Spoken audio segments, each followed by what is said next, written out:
வங்க நாவலாசிரியர் சரத் சந்திரர் ஒரு நண்பர் அவர்கிட்ட வந்தார். வழக்கமாக எல்லா எழுத்தாளர்கள்கிட்டையும் கேட்குற ஒரு கேள்வியை கேட்டார். நீங்கள் எழுத்துத்துறைக்கு வந்தது எப்படி? இதுதான் கேள்வி. அதை தெரிஞ்சு என்ன பிரயோஜனம்னார் சரத் சந்திரர். சும்மா சொல்லுங்களேன், தெரிஞ்சுக்கிறேன் அப்படின்னார் வந்தவர். சரி சொல்கிறேன்னு ஆரம்பித்தார். நான் ரங்கூனில் வேலை பார்த்துக்கிட்டு இருந்தேன்.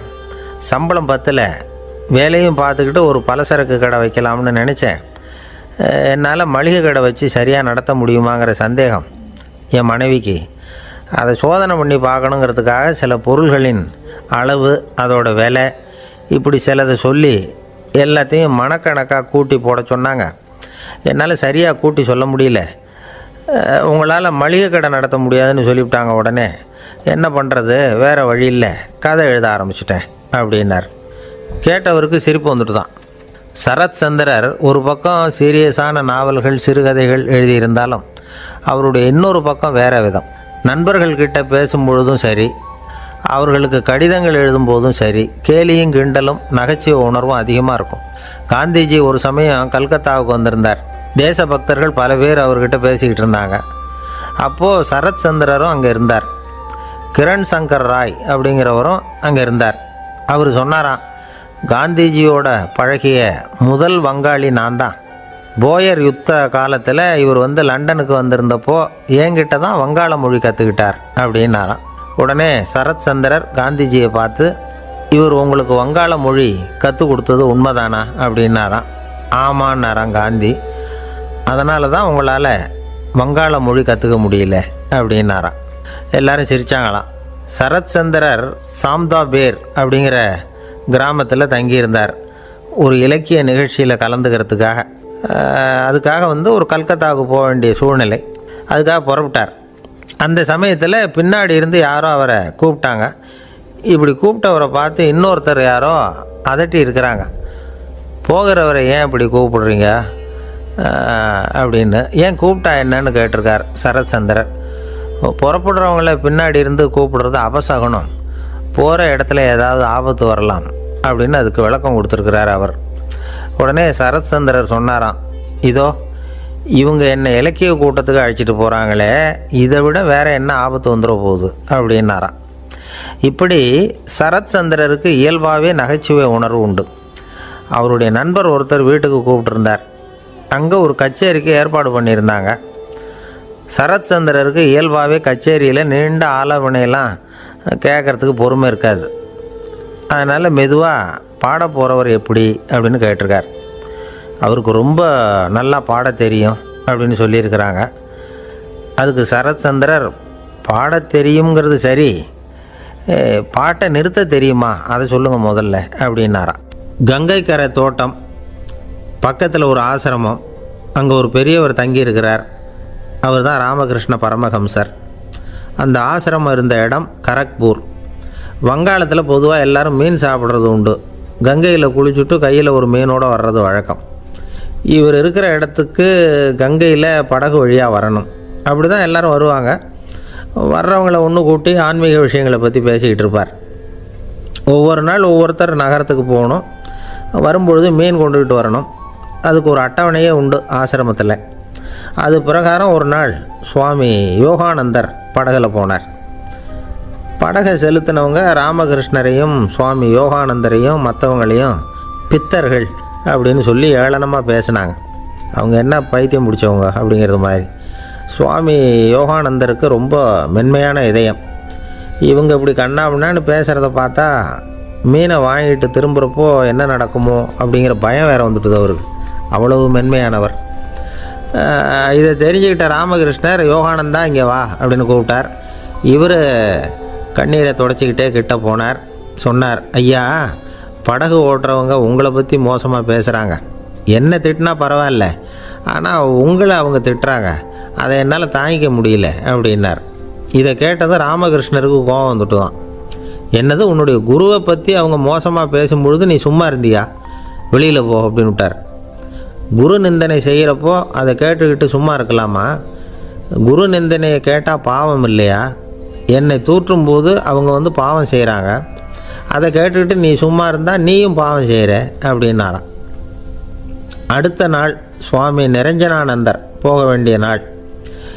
இவர் படகுல போகும்பொழுதும் அதே மாதிரி நடந்து தான். அவங்க மோசமாக பேச ஆரம்பித்தாங்க, திட்ட ஆரம்பித்தாங்க. அப்படி கேலி பண்ண ஒருத்தனை இவர் என்ன பண்ணார், பலார்னு கன்னத்தில் அரைஞ்சிட்டார். இன்னொருத்தனை கங்கையில் தூக்கி எறியறதுக்கும் தயாராகிட்டார். அதுக்கப்புறம் அவங்க யாரும் வாயை திறக்கலை. மீன் வாங்கிட்டு வர்றப்பவும் படகுல ஒரே அமைதி.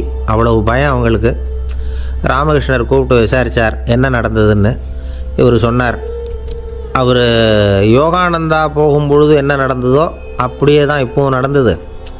குரு நிந்தனை செய்கிறத கேட்டுக்கிட்டு நான் சும்மா இருப்பேனா, ஒருத்தனை அப்படியே அரைஞ்சுட்டேன், இன்னொருத்தனை ஆற்றுல தூக்கி போட்டுருவேன்னு பயமுறுத்தினேன், அவ்வளவுதான் அப்படின்னாராம். இப்போவும் ராமகிருஷ்ணருக்கு கோபம் வந்துட்டு தான். என்ன இது, அணியறது காஷாயம், இருக்கிறது ஆசிரமம், உனக்கு இவ்வளவு கோபம் வந்ததுன்னா அப்புறம் என்னத்துக்கு ஆசிரமத்தில் இருக்கணும், பிரம்மச்சாரி எப்பவும் அமைதியாக இருக்கணும் அப்படின்னு அறிவுரை சொன்னாராம் ராமகிருஷ்ணர்.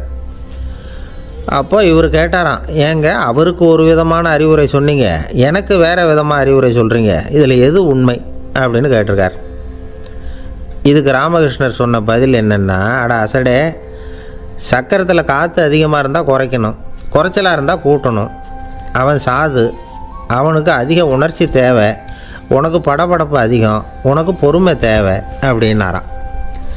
இதில் உள்ள கருத்து என்னென்னா, கல்விங்கிறது எப்படின்னா அதை சூழ்நிலைக்கு தகுந்த மாதிரி கற்பிக்கணும். எல்லாருக்கும் ஒரே மாதிரி கற்பிக்கக்கூடாது. கேட்குறவர் தகுதி, புரிஞ்சுக்கிற திறமை, இதை பொறுத்து கல்வி அமையணும். ஆரம்ப காலத்தில் ஒரு குரு, அப்போ ஒரு சீடன் இருந்தான். அது வேடிக்கையான குரு, வேடிக்கையான சீடன். ஒரு ஆசிரமம். ஒரு நாள் ஒருத்தன் அவசரமாக அந்த குருவை தேடி வந்திருக்கிறான். என்ன விஷயம்னு விசாரித்தார் குரு. உங்கள் சீடர் என்னை அடிச்சுட்டார் அப்படின்னு புகார் பண்ணானான் அந்த ஆள். குரு சீடனை கூப்பிட்டார். அடிச்சியா இந்த ஆளை அப்படின்னு கேட்டாரான். ஆமான் இருக்கான் சீடன். ஏன் அடிச்சே அப்படின்னு கேட்டாரான். இந்த ஆள் உங்களை பற்றி மட்டமாக பேசிவிட்டான், என்னால் அதை தாங்கிக்க முடியல, அதனால தான் அடிச்சுட்டேன்ருக்கான். அப்படி என்ன பேசினா அப்படின்னு கேட்டாரான். உன்னுடைய குருநாதர் இப்போல்லாம் அர்த்தமில்லாமல் பேச ஆரம்பிச்சுட்டார் அப்படின்னு சொல்லிவிட்டான், அதனால தான் அடிச்சுட்டேன் அப்படின்னானான். அதுக்காக அடித்தே அப்படின்னாரான். நான் அதுக்காக அடிக்கலை குருவே, இப்போல்லாம் நீங்கள் அர்த்தமில்லாமல் பேசுகிறதாக அவன் சொல்கிறான் அப்படின்னா இது வரைக்கும் நீங்கள் அர்த்தத்தோடு பேசினதாகத்தானே அர்த்தம், அது தப்பு தானே, அதனால தான் அடித்தேன் அப்படின்னானா. ஒரு பெரியவர் உட்கார்ந்துருக்கிறார். அவரை சுற்றி அவருடைய தோழர்கள் உட்காந்துருக்கிறாங்க. ஏதோ ஒரு முக்கியமான செய்தியை அவர் அவங்களுக்கு சொல்லிகிட்டு இருக்கிறார். அவங்களும் ஆர்வமாக கேட்டுக்கிட்டு இருக்கிறாங்க. இந்த சமயத்தில் யாரோ ஒரு ஆள் வேகமாக அங்கே வர்றார். வர்ற வேகத்திலேயே எனக்கு ஏதாவது உதவி செய்யுங்க அப்படின்னு கேட்டுக்கிட்டே வர்றார். கேட்குறது உதவி, ஆனால் குரல் மிரட்டுறது மாதிரி இருக்குது, அதட்டி கேட்குறது மாதிரி இருக்குது. இதை கேட்டதும் அந்த பெரியவர் ஆத்திரப்படலை, ஆனால் அவரை சுற்றி இருந்தவங்க ஆத்திரப்பட்டாங்க. இதை பெரியவர் கவனித்தார். கொஞ்சம் அமைதியாக இருங்கன்னார். வந்தவரை கூப்பிட்டார். அவருக்கு சில பொருள்களை கொடுத்தார். என்னங்க இப்போ உங்களுக்கு மகிழ்ச்சி தானே அப்படின்னார். அப்படின்னு அலட்சியமாக அவர் சொல்கிறார். நான் உங்களை நல்ல முறையில் நடத்தினேன்னா அப்படின்னு கேட்குறாரு அவர் மறுபடியும். அதெல்லாம் ஒன்றும் இல்லை அப்படின்னு சொல்லி அவர் சொல்லிகிட்டு இருக்கிறாரு. குரலில் கடுமை குறையில. சுற்றி இருந்தவங்களால் இதை பொறுத்துக்க முடியல. கோபத்தோடு அவரை நோக்கி நெருங்க ஆரம்பித்தாங்க. பெரியவர் அவங்களையெல்லாம் தடுத்து நிறுத்தினார். வந்தவரை வாங்க என்னோட அப்படின்னு சொல்லி அழைச்சிட்டு போனார். வீட்டுக்கு போனார். அங்கே போனதும் இன்னும் சில பொருள்களை எடுத்து அவர்கிட்ட கொடுத்தார். இப்போ திருப்தி தானே, நான் உங்ககிட்ட நல்ல முறையில் நடந்துக்கிட்டேனா அப்படின்னார். அவர் முகம் இப்போ தான் கொஞ்சம் மலர்ந்தது. ரொம்ப நன்றி, இறைவன் உங்கள் குடும்பத்துக்கு எல்லா நன்மைகளையும் செய்வான் அப்படின்னு சொன்னார். இதே வார்த்தைகளை என்னுடைய தோழர்கள்கிட்டே சொல்லிட்டீங்கன்னா அவங்க கோபம் தணிஞ்சிரும், வர முடியுமான்னார். கண்டிப்பாக வர்றேன் அப்படின்னாரு. மறுநாள் காலையில் அந்த இடத்துக்கு வந்தார். அதே மாதிரி சொல்லிவிட்டு அவர் போயிட்டார். தோழர்கள்லாம் ரொம்ப வியப்போடு பெரியவரை பார்த்தாங்க. அந்த பெரியவர் தான் நபிகள் நாயகம். அவர் சொன்னார், ஒருத்தன் ரொம்ப ஆசையாக ஒரு ஒட்டகத்தை வளர்த்துக்கிட்டு வந்தான். ஒரு நாள் அந்த ஒட்டகம் கயத்தை அறுத்துக்கிட்டு ஓடி போயிட்டுது. அக்கம் பக்கத்தில் இருக்கிறவங்கெல்லாம் அந்த ஒட்டகத்தை பிடிக்கிறதுக்கு முயற்சி பண்ணாங்க. அதை துரத்திக்கிட்டு ஓடினாங்க. ஒட்டகம் தாறுமாறாக ஓட ஆரம்பிச்சிது. இந்த சமயத்தில் ஒட்டகத்தை வளர்த்தவன் அங்கே ஓடி வந்தான். நீங்கள் அதை ஒன்றும் செய்ய வேணாம், விட்டுருங்க, அதோட சுபாவம் எனக்கு நல்லா தெரியும், அதை சுலபமாக என்னோடய வழிக்கு கொண்டுட்டு வந்துட முடியும், நான் பார்த்துக்கிறேன், விட்டுருங்கோ அப்படின்னா. எல்லோரும் விலைக்கு போயிட்டாங்க. இவன் என்ன செஞ்சான் தெரியுமா? கொஞ்சம் புல்லை கையில் எடுத்துக்கிட்டு அந்த ஒட்டகத்தை நெருங்கினான். அவ்வளவுதான். அது ஓடி வந்து இவன் காலடியில் உட்காந்துக்கிட்டது. செல்லமாக அதை அப்படியே தடவி கொடுத்தான். முதுகில் ஏறி உட்காந்துக்கிட்டான். அது பாட்டுக்கு சாதுவாக நடந்து போகுது. இந்த கதையை நபிகள் நாயகம் தம்முடைய தோழர்களுக்கு சொல்கிறார். ஒட்டகத்தை மட்டும் இல்லை, சில மனிதர்களையும் கூட சில விதத்தில் அணுகி தான் அவர்களை வந்து சீர்திருத்த வேண்டியிருக்குது அப்படிங்கிறத அவங்களுக்கு உணர்த்தினார். இது ஒரு அழகான உளவியல் அணுகுமுறை. சில குடும்ப தலைவர்கள் கூட இந்த ஒட்டகம் மாதிரி நடந்துக்கிறது உண்டு, அப்புறம் அடங்கி போகிறதும் உண்டு. ஒரு குடும்ப தலைவர் காலையில் எழுந்திரிச்சதுலேருந்து சத்தம் போட்டு கத்திக்கிட்டு இருப்பார். பக்கத்தில் இருந்தவங்கெல்லாம் ஓடி போய் சமாதானம் பண்ணி பார்த்தாங்க. அவர் ஓயறது மாதிரி தெரியல. கடைசியில் அவர் மனைவி வந்தாங்க. நீங்கள் எல்லாம் விலகி போயிடுங்க, அவர் சுபாவம் எனக்கு தெரியும், நான் பார்த்துக்கிறேன் அப்படின்னாங்க. சரின்னு எல்லோரும் போயிட்டாங்க. சாயந்தரமாக வந்து பார்க்குறாங்க, அவர் சத்தம் இல்லாமல் ஒரு மூலையில் உட்காந்துருக்கிறார். ரொம்ப சாதுவா. ஆச்சரியமாக இருந்தது. என்னம்மா பண்ணீங்கன்னு கேட்டாங்க. அது ஒன்றும் இல்லைங்க, ஒரு வேளை சாப்பாட்டை நிறுத்தினேன், பட்னி போட்டேன், அவ்வளவுதான் அப்படின்னாங்க அந்த அம்மா. ஒரு ராஜா ஊரெல்லாம் சுற்றி பார்த்துட்டு வரலாம்னு ஒரு நாள் புறப்பட்டு போனார். ஒரு இடத்துல தறி நெசவு வேலை ரொம்ப மும்முரமாக நடந்துக்கிட்டு இருந்தது. ஒரு பெரியவர் தறியால் நெசவு வேலை செஞ்சுக்கிட்டு இருந்தார். பக்கத்தில் ஒரு அழகான பொண்ணு உட்காந்து நூலை சுற்றிக்கிட்டு இருக்குது. ராஜா அந்த பெரியவரை பார்த்து யார் இந்த பொண்ணுன்னு விசாரித்தார். ராஜா அப்படி கேட்டதும் அவருக்கு ரொம்ப பெருமையாக போயிட்டுது. ஏன்னா உட்காந்துருந்தது அவரோட மகள். அரசே, இது என்னுடைய மகள். இவ வேகமாக நூல் தெரிக்கக்கூடியவள். வைக்கோலை எடுத்து இவ தெரிச்சா கூட அதெல்லாம் பவுனிழையாக வெளியில் வரும் அப்படின்னு ஒரு ராசி இவளுக்கு அப்படின்னு ரொம்ப பெருமையாக ராஜா கிட்ட சொன்னார். ராஜா இதை கேட்டதும் அசந்துட்டார். அப்படியா, இவ்வளவு அழகும் சாமர்த்தியமும் உள்ள இந்த பொண்ணு என்னோட வரட்டுமே, இவளை என் மருமகளாக ஆக்கிக்கிறேன் அப்படின்னார் ராஜா. அந்த பெரியவருக்கு ஒன்றும் புரியல. ஏதோ கொஞ்சம் பெருமையாக சொல்ல போவ அது இப்படி ஆகிட்டுதே அப்படின்னு கவலைப்பட்டார். இருந்தாலும் ராஜா பேச்ச தட்ட முடியுமா, மகளை அனுப்பி வச்சுட்டார். ராஜா அந்த பொண்ணை அரண்மனைக்கு அழைச்சிட்டு வந்தார். அங்கே ஒரு அறையில் வச்சு பூட்டி விட்டார். அந்த ரூமு நிறைய வைக்கோலை கொண்டாந்து போட்டு அடைச்சாங்க. 3 ராட்டைகள் வேறு வச்சுருந்தாங்க. நாளைக்கு பொழுது விடியறதுக்குள்ளே நீ இந்த வைக்கோலையெல்லாம் தங்க இழைகளாக மாற்றி காட்டணும். நாளைக்கு காலம்புறம் வந்து நான் இந்த அறை கதவை திறப்பேன். உன் தகப்பன் சொன்னது மாதிரி எல்லாம் தங்கமாக மாறி இருக்கணும், இல்லைன்னா நீ உயிர் தப்ப முடியாது அப்படின்னு உத்தரவு போட்டார். பாவம் அந்த பொண்ணு என்ன பண்ணும், பகல் பூரா அழுதுகிட்டே உட்காந்துருக்குது. ராத்திரி பூராவும் தூக்கம் வரல. மறுநாள் அதிகாலை நேரத்தில் யாரோ கதவை தட்டுற சத்தம் கேட்டுது. பயந்துக்கிட்டே கதவை திறக்கிறா. திறந்து பார்த்தா வெளியில் 3 அவலட்சணமான பெண்கள். ஒருத்திக்கு வந்து கால் அகலமாக முறை மாதிரி இருக்குது, இன்னொருத்திக்கு கட்டை விரல் கரண்டி மாதிரி பெருசாக இருக்குது, 3ஆவது பொண்ணுக்கு உதடு தடித்து ரப்பர் மாதிரி தொங்கிக்கிட்டு இருக்கு. யார் நீங்கள், உங்களுக்கு என்ன வேணும் அப்படின்னு கேட்குது இந்த பொண்ணு. நாங்கள் உங்களுக்கு உதவி செய்கிறதுக்கு தான் வந்திருக்கிறோம் அப்படின்னு சொல்லி உள்ளே வந்தாங்க. உட்காந்தாங்க. கொஞ்ச நேரத்துக்குள்ளே உள்ளே இருந்த வைக்கோலையெல்லாம் தங்க இழைகளாக மாற்றி கொடுத்துட்டு போயிட்டாங்க. காலையில் ராஜா வந்தார், பார்த்தார். ஆகா பேஷுனார். இன்னும் கொஞ்சம் வைக்கோலை கொண்டாந்து அந்த ரூமில் போட சொன்னார். இந்த வைக்கோலையும் இன்றைக்கி தங்கமாக மாற்றி விடு, நாளைக்கு மறுநாள் உனக்கும் இளவரசனுக்கும் கல்யாணம்னு சொல்லிவிட்டார். இன்றைக்கி ராத்திரி அந்த 3 பொண்ணுங்களும் வந்தாங்க. வைக்கோலை பொண்ணு இழைகளாக மாற்றினாங்க, புறப்பட்டாங்க. இந்த பொண்ணு அவங்க காலில் விழுந்து வணங்கினா. என் உசுரை காப்பாற்றினீங்க, உங்களுக்கு நான் என்ன கைமாறு செய்ய போகிறேன் அப்படின்னா. பயப்படாத, நீ விரும்பினா எங்களுக்கு ஒரு உதவி செய்யலாம். உன்னுடைய கல்யாணத்துக்கு நாங்கள் 3 பேரும் வரோம். நீ எங்களை வந்து வரவேற்று ராஜாக்கிட்டேயும் இளவரசர்கிட்டையும் நாங்கள் வந்து உன்னோட பெரியப்பா பொண்ணுங்கன்னு சொல்லி அறிமுகப்படுத்தி வை, நாங்கள் விருந்து சாப்பிட்டுட்டு போயிடுறோம் அப்படின்னாங்க. ரொம்பவும் சந்தோஷமாக சரின்னு ஒத்துக்கிட்டா. கல்யாண நாள் வந்தது. கல்யாணம் ரொம்ப கோலாகலமாக நடந்துக்கிட்டு இருக்கு. எல்லா தேசத்து ராஜா ராணிகளும் வந்துக்கிட்டு இருக்கிறாங்க. அந்த 3 அவலட்சணமான பொண்ணுங்களும் வந்து சேர்ந்தாங்க.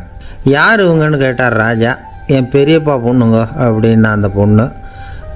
காலும் உதடும் கட்டை விரலும் ஏன் இப்படி உங்களுக்கு அவலட்சணம் ஆயிட்டுது அப்படின்னு கேட்டார். அதுக்கு அந்த பொண்ணுங்க பதில் சொன்னாங்க. என்ன செய்கிறது, ஓயாமல் வைக்கோலை நூற்று ஒருத்தியோட கட்டை விரல் அப்படி கரண்டி மாதிரி ஆயிட்டுது.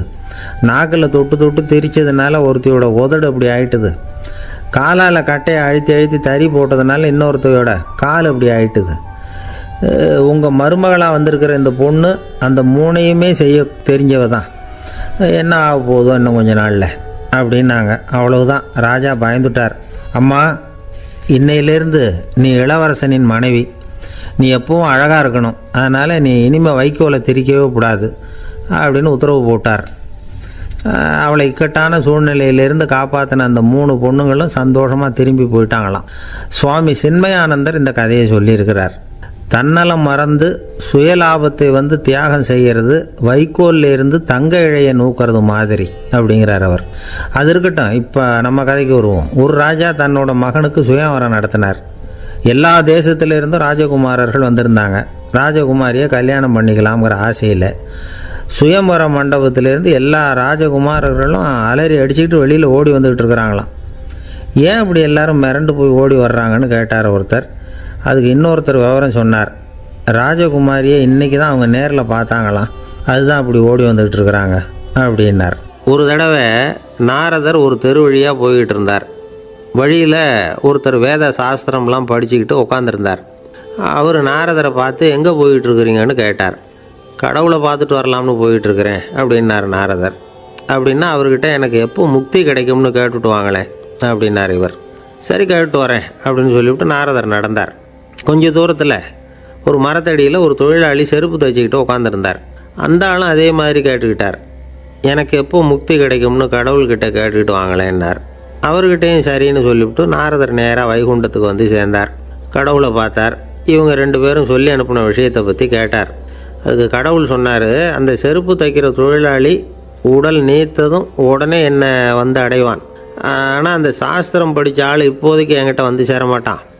அவன் இன்னமும் பல பிறவிகள் எடுத்து அங்கேயே இருக்க வேண்டியிருக்குது.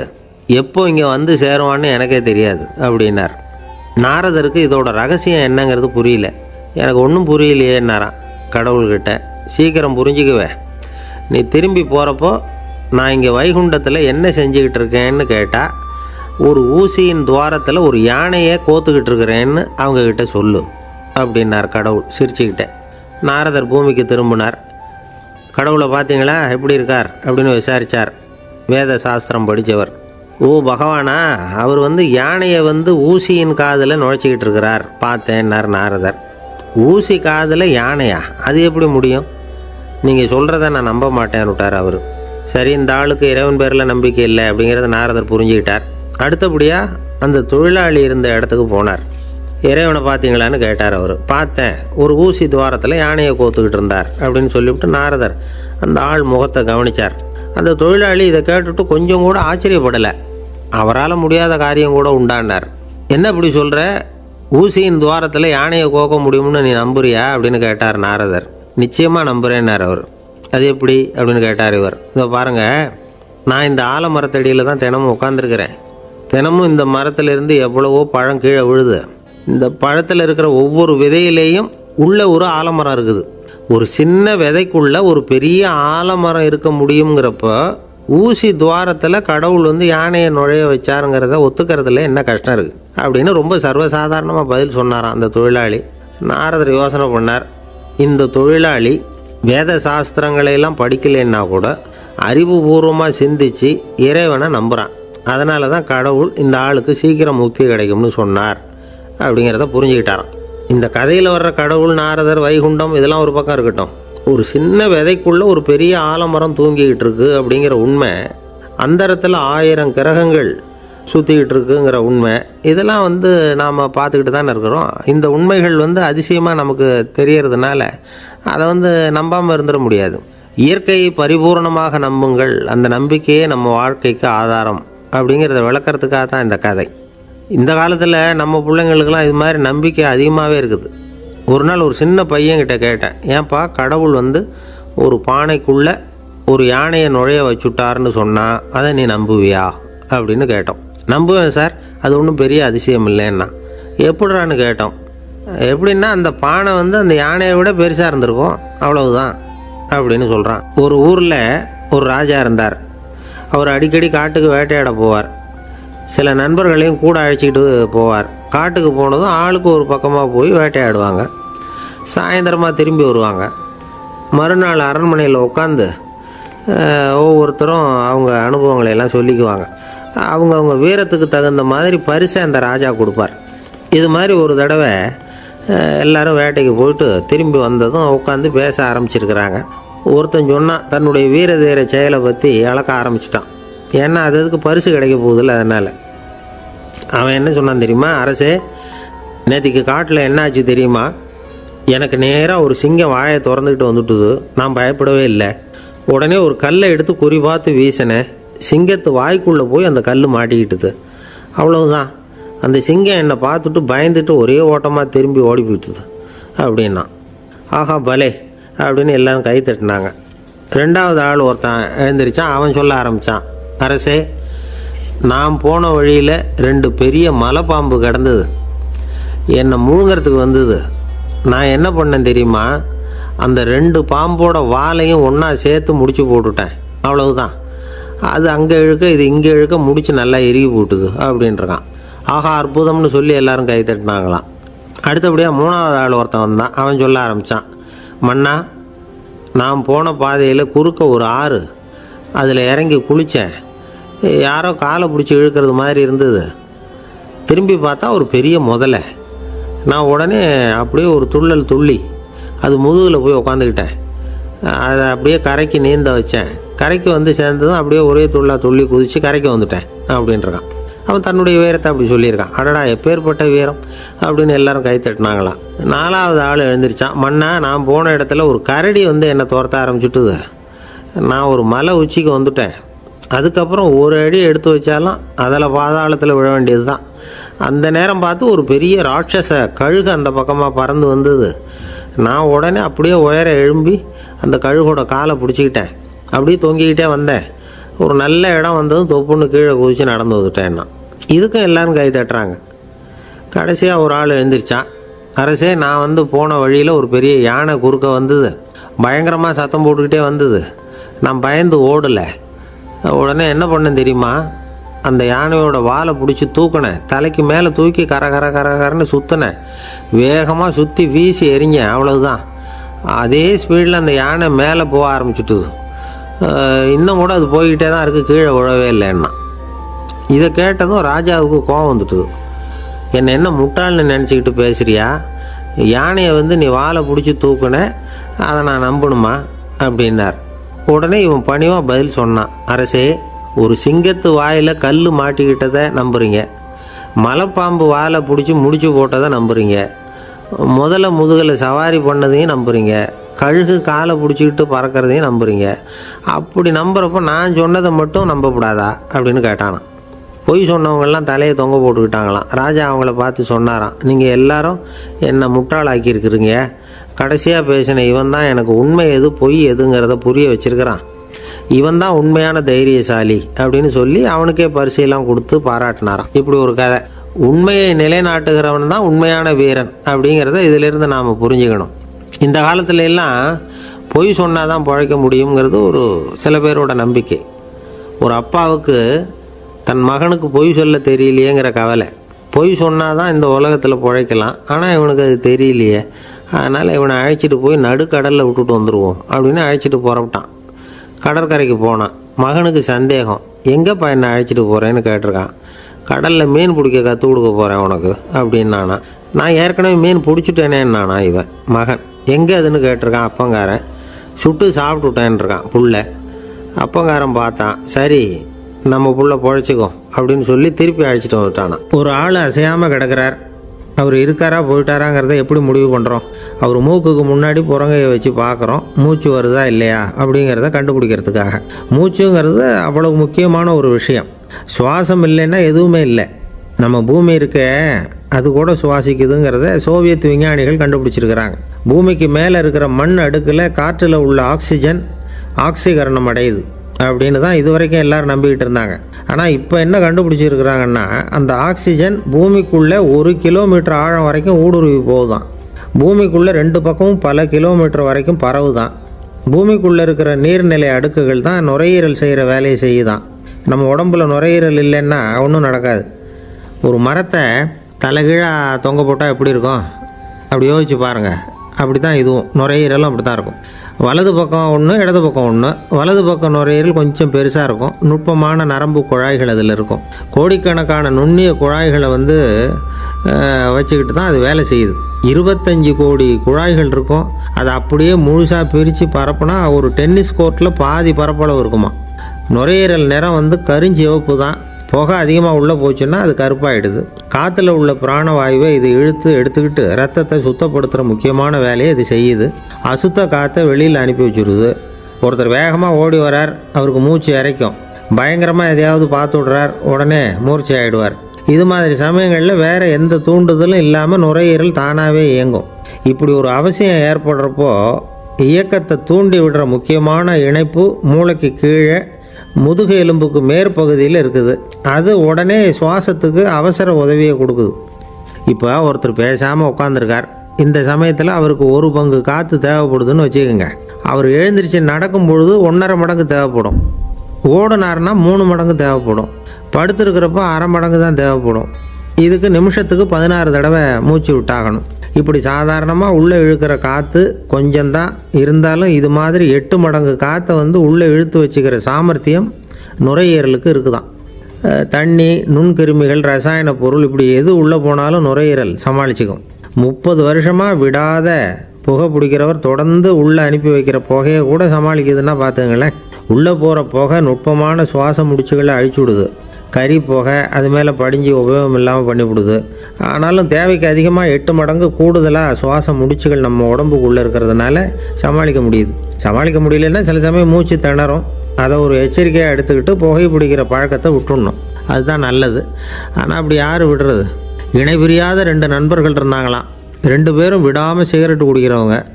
அதில் ஒருத்தன் செத்து போட்டான். இன்னொருத்தன் அதுக்கப்புறம் 2 சிகரெட்டாக குடிக்க ஆரம்பித்தானா. ஏன் இப்படி பண்ணுறேன்னு கேட்டிருக்காங்க. நான் 1 சிகரெட்டு தான் குடிக்கிறேன், செத்து போன என்னுடைய ஃப்ரெண்டு இருக்கானே செத்து போனவன், அவனுக்காக இன்னொரு சிகரெட்டு குடிக்கிறேன் அப்படின்னு நானா. இது ரொம்ப ஆபத்து, விட்டுடு அப்படின்னு சொல்லியிருக்காங்க. சரின்னு ஒத்துக்கிட்டான். ஆனால் அதுக்கப்புறமும் 1 சிகரெட் வீதமாக குடிச்சிக்கிட்டே இருந்தான். சிகரெட்டு பழக்கத்தை நீ இன்னும் விடலையான்னு கேட்டாங்களாம். அந்த பழக்கத்தை நான் எப்போவோ விட்டுட்டேன், இப்போ நான் குடிக்கிறது என் ஃப்ரெண்டுக்காக அப்படின்னு நானா. இவங்கெல்லாம் எப்படி திருந்துறது? என்னை விட யோக்கியம் இந்த உலகத்தில் வேறு யாரும் இல்லை சார் அப்படின்னார் ஒருத்தர். அவரை விட அயோக்கியன் வேறு யாரும் இருக்க முடியாதுங்கிற முடிவுக்கு கேட்டவங்க வந்துட்டாங்களாம். மனுஷனுக்கு இருக்கிற ஒரு மிகப்பெரிய குறையே தன்கிட்ட இருக்கிற குறை அவனுக்கு தெரியாமல் போகிறது தான். ஆனால் அடுத்தவங்ககிட்ட இருக்கிற குறை அவனுக்கு தெளிவாக தெரிஞ்சிடும். ஒரு ஒட்டகம் ஒரு கொக்கை பார்த்து ஒரு கேள்வி கேட்டுதான். என்ன கேள்வி தெரியுமா? உன் கழுத்து ஏன் இப்படி வளைஞ்சி போயிருக்குது அப்படின்னு கேட்டிருக்கு. இதுக்கு உடம்பே வளைச்சல். இது போய் கொக்கை கிண்டல் பண்ணுது. இன்றைக்கி மனித சுபாவமும் கிட்டத்தட்ட இப்படி தான் இருக்குது. இந்த உலகத்தில் குறையில்லாத மனிதர்கள் யாரும் கிடையாது, நாம் உள்பட அப்படிங்கிறத முதல்ல நாம் நல்லா புரிஞ்சுக்கணும். ஒரு ஊரில் ஒரு விற்பனை நிலையம் இருந்தது. செல்ல பிராணிகளை விற்பனை செய்கிற நிலையம் அது. நாய், கிளி, பூனை இப்படி நிறைய வச்சு விற்பனை பண்ணிகிட்டு இருக்கிறாங்க. நாய்க்குட்டி விற்பனை செய்கிற பகுதியில் ஒரு சிறுவன் நின்றுக்கிட்டு இருந்தான். விற்பனை செய்கிற ஆளுகிட்ட விலை கேட்டுக்கிட்டு இருந்தான். அதுவும் இருக்குதே, அந்த நாய்க்குட்டி என்ன விலை அப்படின்னு கேட்டானா. 1000 ரூபா அப்படின்னாரான். சரி அது வேணாம், இது என்ன விலைன்றிருக்கான். 500 ரூபா அப்படின்னாரான். இந்த சின்ன பையன் கையில் வச்சுருந்தது வெறும் 50 ரூபா தான். அதனால் இதை விட குறைச்சலாக கிடைக்குமான்னு பார்த்துருக்கான். அந்த கடையில் ஒரு மூலையில் சரியாக கவனிக்கப்படாமல் ஒரு நாய்க்குட்டி படுத்து கிடந்தது. பாவமாக கத்திக்கிட்டு இருந்தது. அதை பார்த்ததுமே இவனுக்கு அது ரொம்ப பிடிச்சி போச்சு. உடனே அந்த கடைக்காரரை பார்த்து, அதுவும் அந்த மூலையில் படுத்து கிடக்குதே அந்த நாய்க்குட்டி என்ன விலை அப்படின்னு கேட்டிருக்கான். தம்பி, அது ஒரு கால் ஊனம், அதனால் அது உன்னோட குதித்து விளையாடவோ ஓடுறதோ அதால் முடியாத காரியம் அப்படின்ட்டுருக்கார் அவர். அது தெரிஞ்சு தாங்க கேட்குறேன், அதோட விலை என்ன அதை மட்டும் சொல்லுங்களேன் அப்படின்ட்டுருக்கான். தம்பி, இது கால் ஊனம் உள்ள ஒரு நாய். இதை போய் காசு கொடுத்து வாங்கிறதுக்கு யாராவது பிரியப்படுவாங்களா? இதை நான் உனக்கு இலவசமாகவே தர்றேன், எடுத்துகிட்டு போ அப்படின்னாரான். இதை கேட்டதும் அந்த சிறுவனுக்கு கோபம் வந்துட்டு தான். நீங்கள் ஒன்றும் சும்மா கொடுக்க வேணாம், இந்தாங்க 50 ரூபா, இதை வச்சுக்கிட்டு நாய்க்குட்டியை கொடுங்க அப்படின்ட்டுருக்கான். அவருக்கு ஒன்றும் புரியல, ஆச்சரியமாக இருந்தது. சரின்னு பணத்தை வாங்கிட்டு நாய்க்குட்டியை தூக்கி கொடுத்தார். அந்த சிறுவன் அந்த நாய்க்குட்டியை 2 கையாலையும் வாங்கினா, மார்போடு பிரியமாக சேர்த்து அணைச்சிக்கிட்டான். தெருவில் இறங்கி நடக்கிறான். அப்படி நடக்கும்பொழுது தான் பார்க்குறார், கடைக்காரர் ஆச்சரியமாக அவனை பார்க்குறார். அப்போ தான் அவருக்கு ஒரு விஷயம் புரியுது. அந்த சிறுவன் தெருவில் நாய்க்குட்டியை மார்போடு அணைச்சிக்கிட்டு விந்தி விந்தி நடந்து போய்கிட்டு இருக்கிறான். ஆமாம், அவனுக்கும் ஒரு கால் ஊனம். இந்த நாய்க்குட்டியை யாருமே வாங்க மாட்டாங்கன்னு நினச்சிக்கிட்டு இருந்தார். குறையுள்ள அதுக்கும் ஒரு எஜமானன் கிடச்சிட்டான். அதனால் ஊனம் ஒரு குறை இல்லை அப்படிங்கிற உண்மையை அந்த கடைக்காரர் புரிஞ்சுக்கிட்டாரான். நம்மால் ஒருத்தர் கொஞ்சம் வயசானவர், எழுந்திரிச்சு சரியாக நடக்க முடியாது, சாய்வு நாற்காலியிலேயே எப்பவும் உட்காந்துருப்பார். அவர் தனக்கு துணையாக ஒரு நாயை பக்கத்தில் வச்சுருந்தார். அதுவும் ரொம்ப வயசான ஒரு நாய், எழுந்திரிக்கவே சிரமப்படும், நடக்கவும் முடியாது. அவர் பக்கத்துலேயே இதுவும் சோர்ந்து போய் படுத்து கிடக்கும். அந்த பெரியவரை பார்க்க வந்த ஒருத்தர் கேட்டார், ஏங்க ஒரு சின்ன பையனை உங்களுக்கு துணையாக வச்சுக்கக்கூடாதா? இந்த நாயை உங்களுக்கு பாதுகாப்பாக வச்சுருக்கிறீங்களே, உங்களுக்கு ஒரு ஆபத்துன்னா இது எப்படி உங்களுக்கு உதவ முடியும் அப்படின்னார். அப்போ அவர் சொன்னாராம், எனக்கு ஒரு ஆபத்துன்னா அந்த சமயத்தில் இந்த நாய் என்னை தனியாக விட்டுட்டு ஓடி போயிடாமல் இருக்கணும்ல, அதுக்காக தான் இதை நான் வச்சுருக்கிறேன் அப்படின்னாராம். நம்மளில் சில பேர் ரொம்ப தைரியமாக இருப்பாங்க.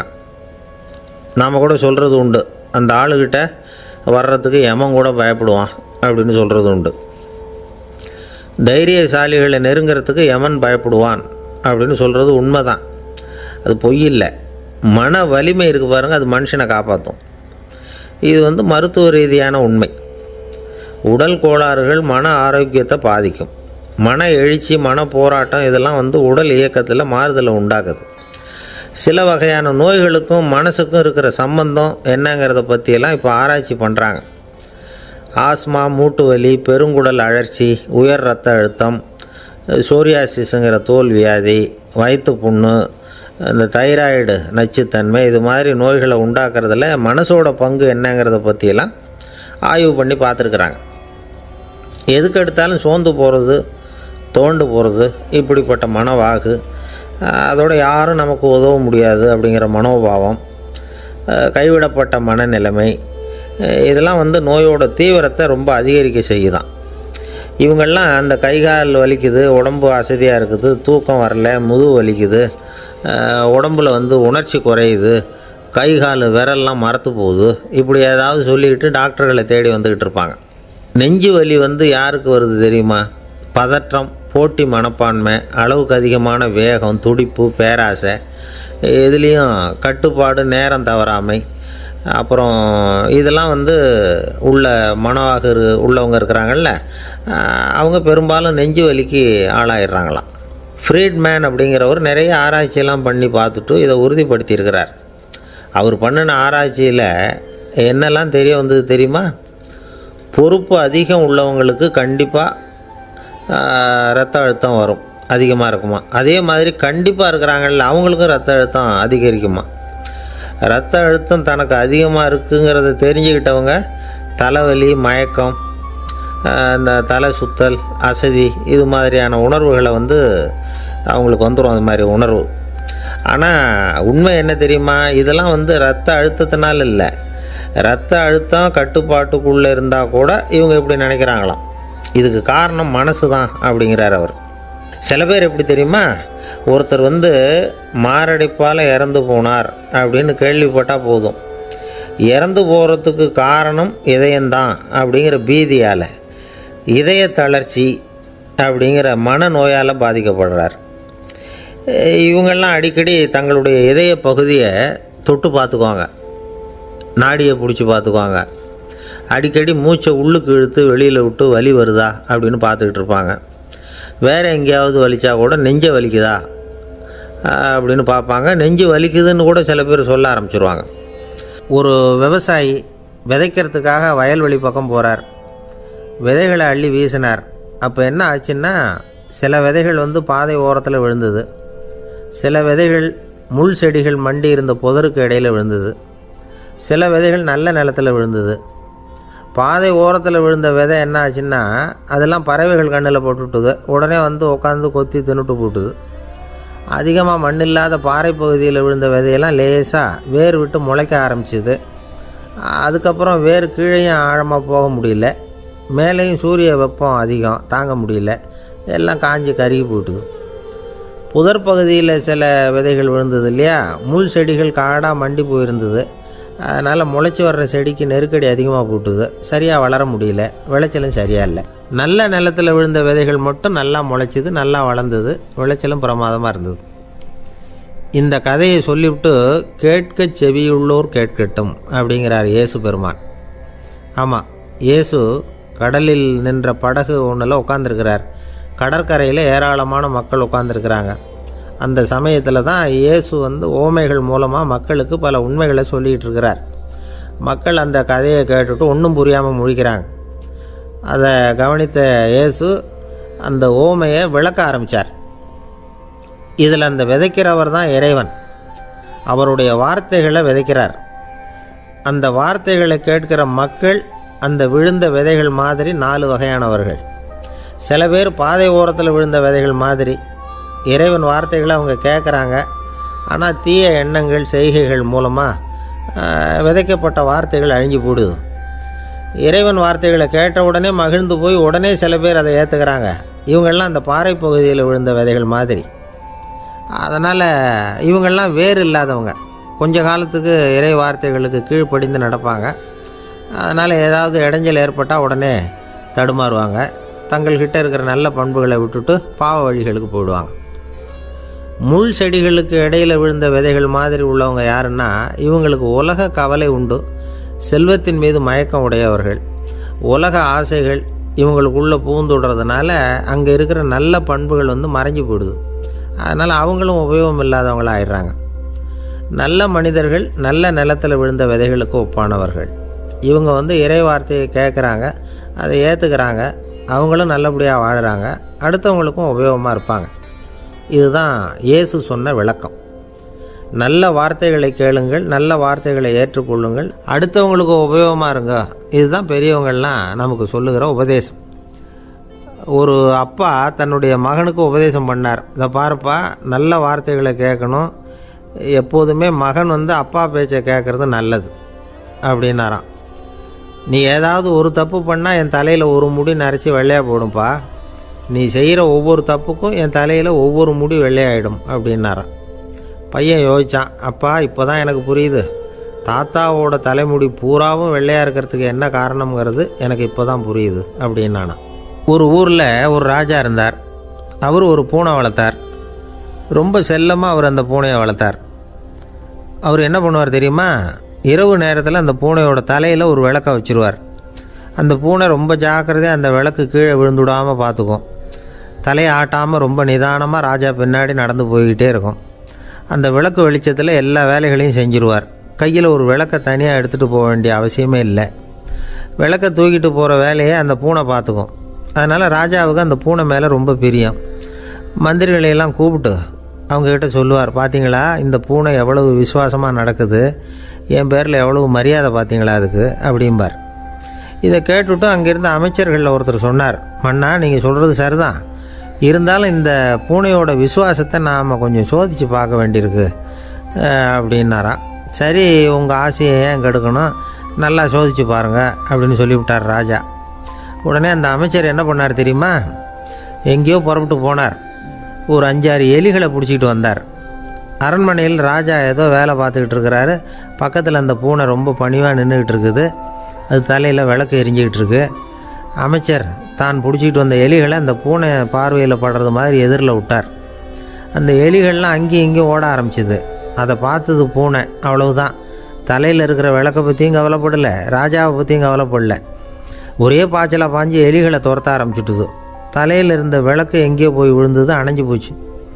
இருட்டில் ராஜா தடுமாற ஆரம்பிச்சுட்டார். இந்த சமயத்தில் அந்த அமைச்சர் மறுபடியும் விளக்கை ஏற்றினார். வெளிச்சம் வந்தது. அதுக்கப்புறம் அந்த அமைச்சர் பேசினார், அரசே, பூனையோட விசுவாசத்தை பார்த்தீங்களா? எலி அது கண்ணில் படுற வரைக்கும் தான் விசுவாசமாக இருந்தது. அது மாதிரி எலியை பார்த்ததும் எல்லாத்தையும் விட்டுட்டு அதை துரத்த ஆரம்பிச்சுட்டு பார்த்தீங்களா?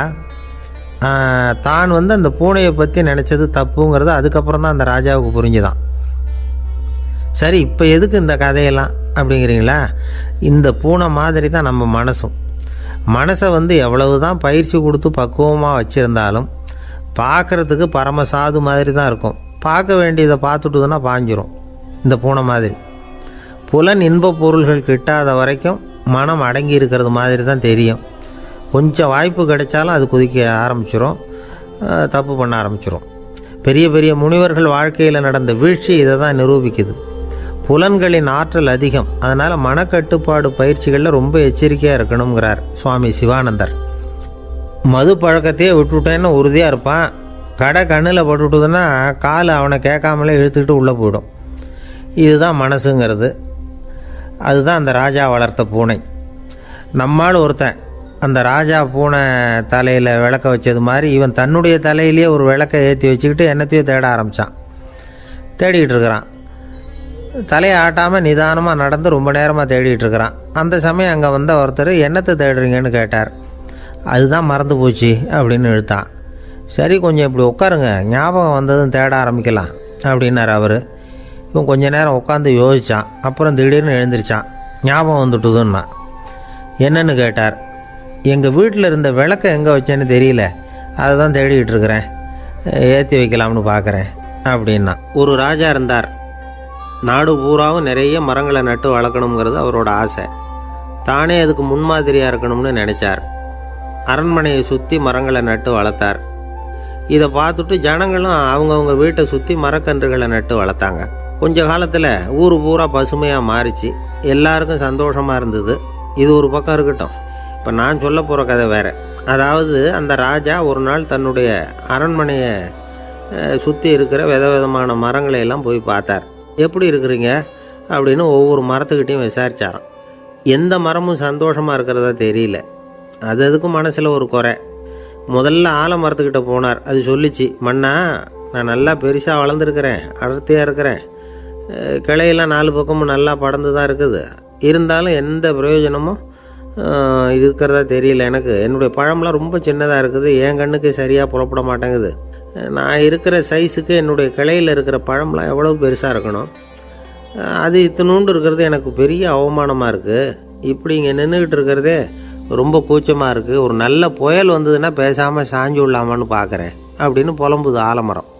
சரி, இருக்கட்டும்னு நினச்சிக்கிட்டு ராஜா அடுத்தபடியாக ஒரு அத்தி மரத்துக்கிட்ட போனார். அதுவும் புலம்ப ஆரம்பிச்சுட்டுது.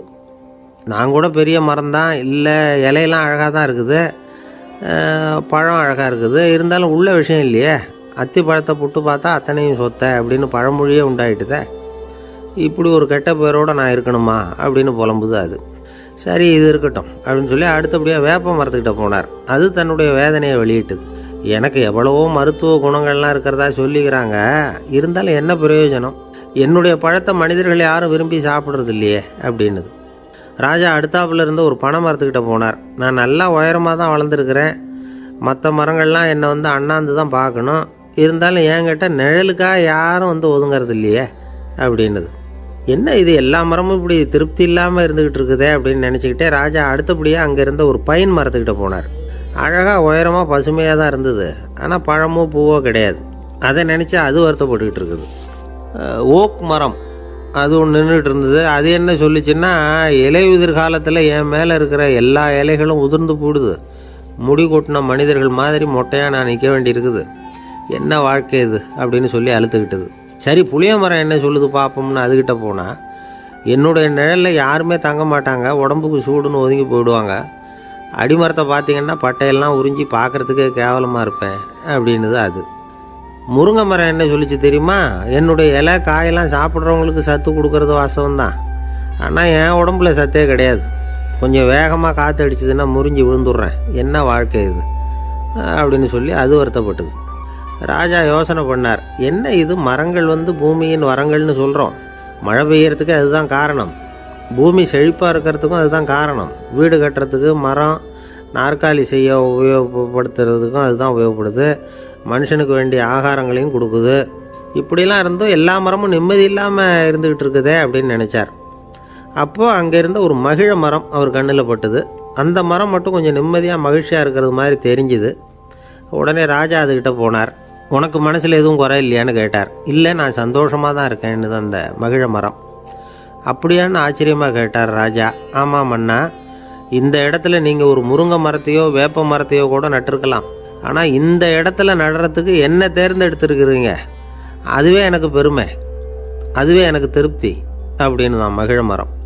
மகிழ மரம் சாதாரணமாக தான் இருக்கும், இளம் மஞ்சள் நிறத்தில் பூக்கள், அது காய்ந்தும் மனம் வீசும். மகிழ மரம் மாதிரி மன திருப்தியோடு வாழறதுக்கு நாம் கற்றுக்கணுமா.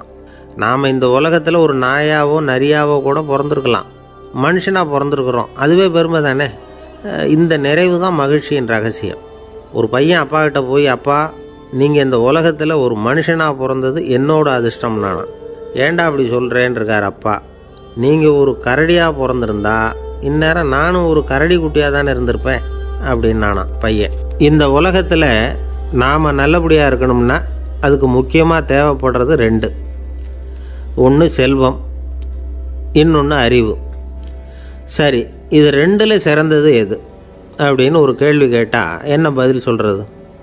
இதே கேள்வியை ஹஸ்ரத் அலி அவர்கள்கிட்ட கேட்டாங்களாம். அவர் ஒரு பெரிய அறிஞர். கேள்வி கேட்டவங்களும் சாதாரண ஆட்கள் இல்லை, இவங்களும் அறிஞர்கள். ஒரு நாள் ஹஸ்ரத் அலி அவர்கள்கிட்ட 10 அறிஞர்கள் வந்தாங்களாம். ஐயா, நாங்கள் 10 பேரும் உங்ககிட்ட ஒரே கேள்வியை தான் கேட்க வந்திருக்கிறோம், ஆனால் எங்கள் 10 பேருக்கும் நீங்கள் தனித்தனியாக பதில் சொல்ல முடியுமா அப்படின்னு கேட்டிருக்காங்க. அதாவது அவங்க ஒரே கேள்விக்கு இவர்கிட்ட இருந்து 10 விதமான பதில் எதிர்பார்க்குறாங்க. சரி கேளுங்க, என்ன கேள்வி அப்படின்னார் அவர். அப்போ தான் அவங்க கேட்டாங்களாம், செல்வம் அறிவு இது 2ல் சிறந்தது எது? இதுதான் கேள்வி. ஹஸ்ரத் அலி என்ன பண்ணார் தெரியுமா? அவங்கள ஒவ்வொருத்தராக கூப்பிட்டார், ஒவ்வொரு விதமான பதிலை சொல்லி அனுப்புனார். முதல்ல ஒருத்தரை கூப்பிட்டார், சொன்னார், அறிவுங்கிறது தீர்க்கதரிசிகள், ஞானிகள், மகான்கள் இவங்களோட பரம்பரை சொத்து. ஆனால் செல்வங்கிறது கொடுங்கோலரின் ஆயுதம், அதனால் அறிவு தான் சிறந்தது அப்படின்னார்.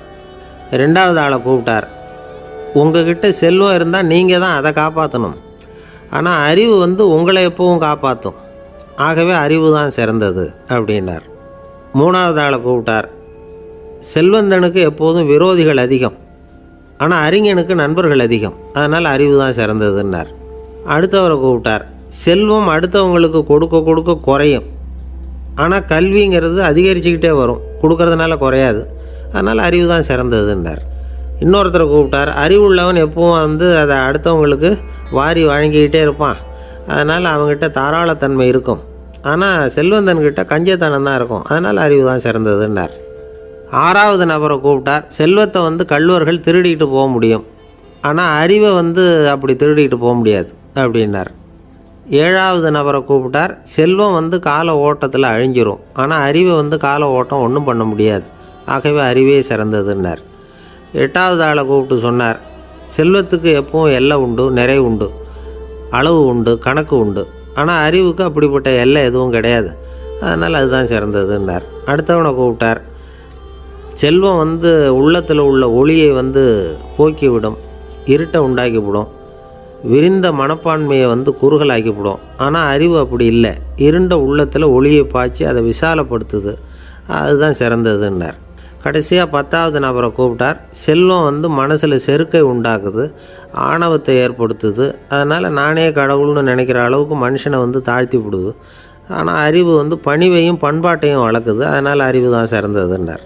ஆக இப்படி 10 பேருக்கும் 10 விதமாக பதில் சொன்னது மூலமாக ஹஸ்ரத் அலி அவர்கள் அறிவு தான் செல்வத்தை விட சிறந்தது அப்படிங்கிறதுக்கு 10 காரணங்களை சுட்டி காட்டியிருக்கார். அந்த அறிஞர் 10 பேர் கேட்ட ஒரே கேள்விக்கு 10 பதில் சொன்னார். நமக்கு வேண்டிய ஒருத்தர் 10 பேர் கேட்ட கேள்விக்கு ஒரே பதில் சொல்லி சமாளித்தார். கேள்வி என்ன தெரியுமா? என்கிட்ட வாங்கின கடனை எப்போயா திருப்பி கொடுக்க போகிற? இதுதான் அந்த 10 பேரும் கேட்ட ஒரே கேள்வி. இந்த மாதம் 26ஆம் தேதி தந்துடுறேன் அப்படிங்கிற ஒரே பதில் சொல்லி அவ்வளவு பேரையும் இவர் அனுப்பி வச்சுட்டாராம். எல்லாரும் போனதுக்கப்புறம் இவரை தனியாக கூப்பிட்டு கேட்டிருக்கிறாங்க, அது என்ன சார் கணக்கு 26ஆம் தேதி, அன்னைக்கு என்ன அதிசயம் நடக்க போகுது அப்படின்னு கேட்டிருக்காங்க. அதிசயம் அன்னைக்கு இல்லை, அதுக்கு நாளே நடக்க போகுதுன்னாராம். விவரமாக சொல்லுங்கன்னு இருக்காங்க. வேறு ஒன்றும் இல்லைங்க, 26ஆம் தேதி தானே எல்லாரையும் வர சொல்லியிருக்கிறேன், அதுக்கு நாளே நான் புறப்பட்டு தலைமறைவாயிட போகிறேன் அப்படின்னாராம் ரொம்ப பெருமையாக. துருக்மேனியாவில் அஷ்காபாத் அப்படின்னு ஒரு நகரத்தில் ஒரு புவியியல் விஞ்ஞானி இருந்தார். அவர் ஒரு நாய்க்குட்டி வளர்த்தார்.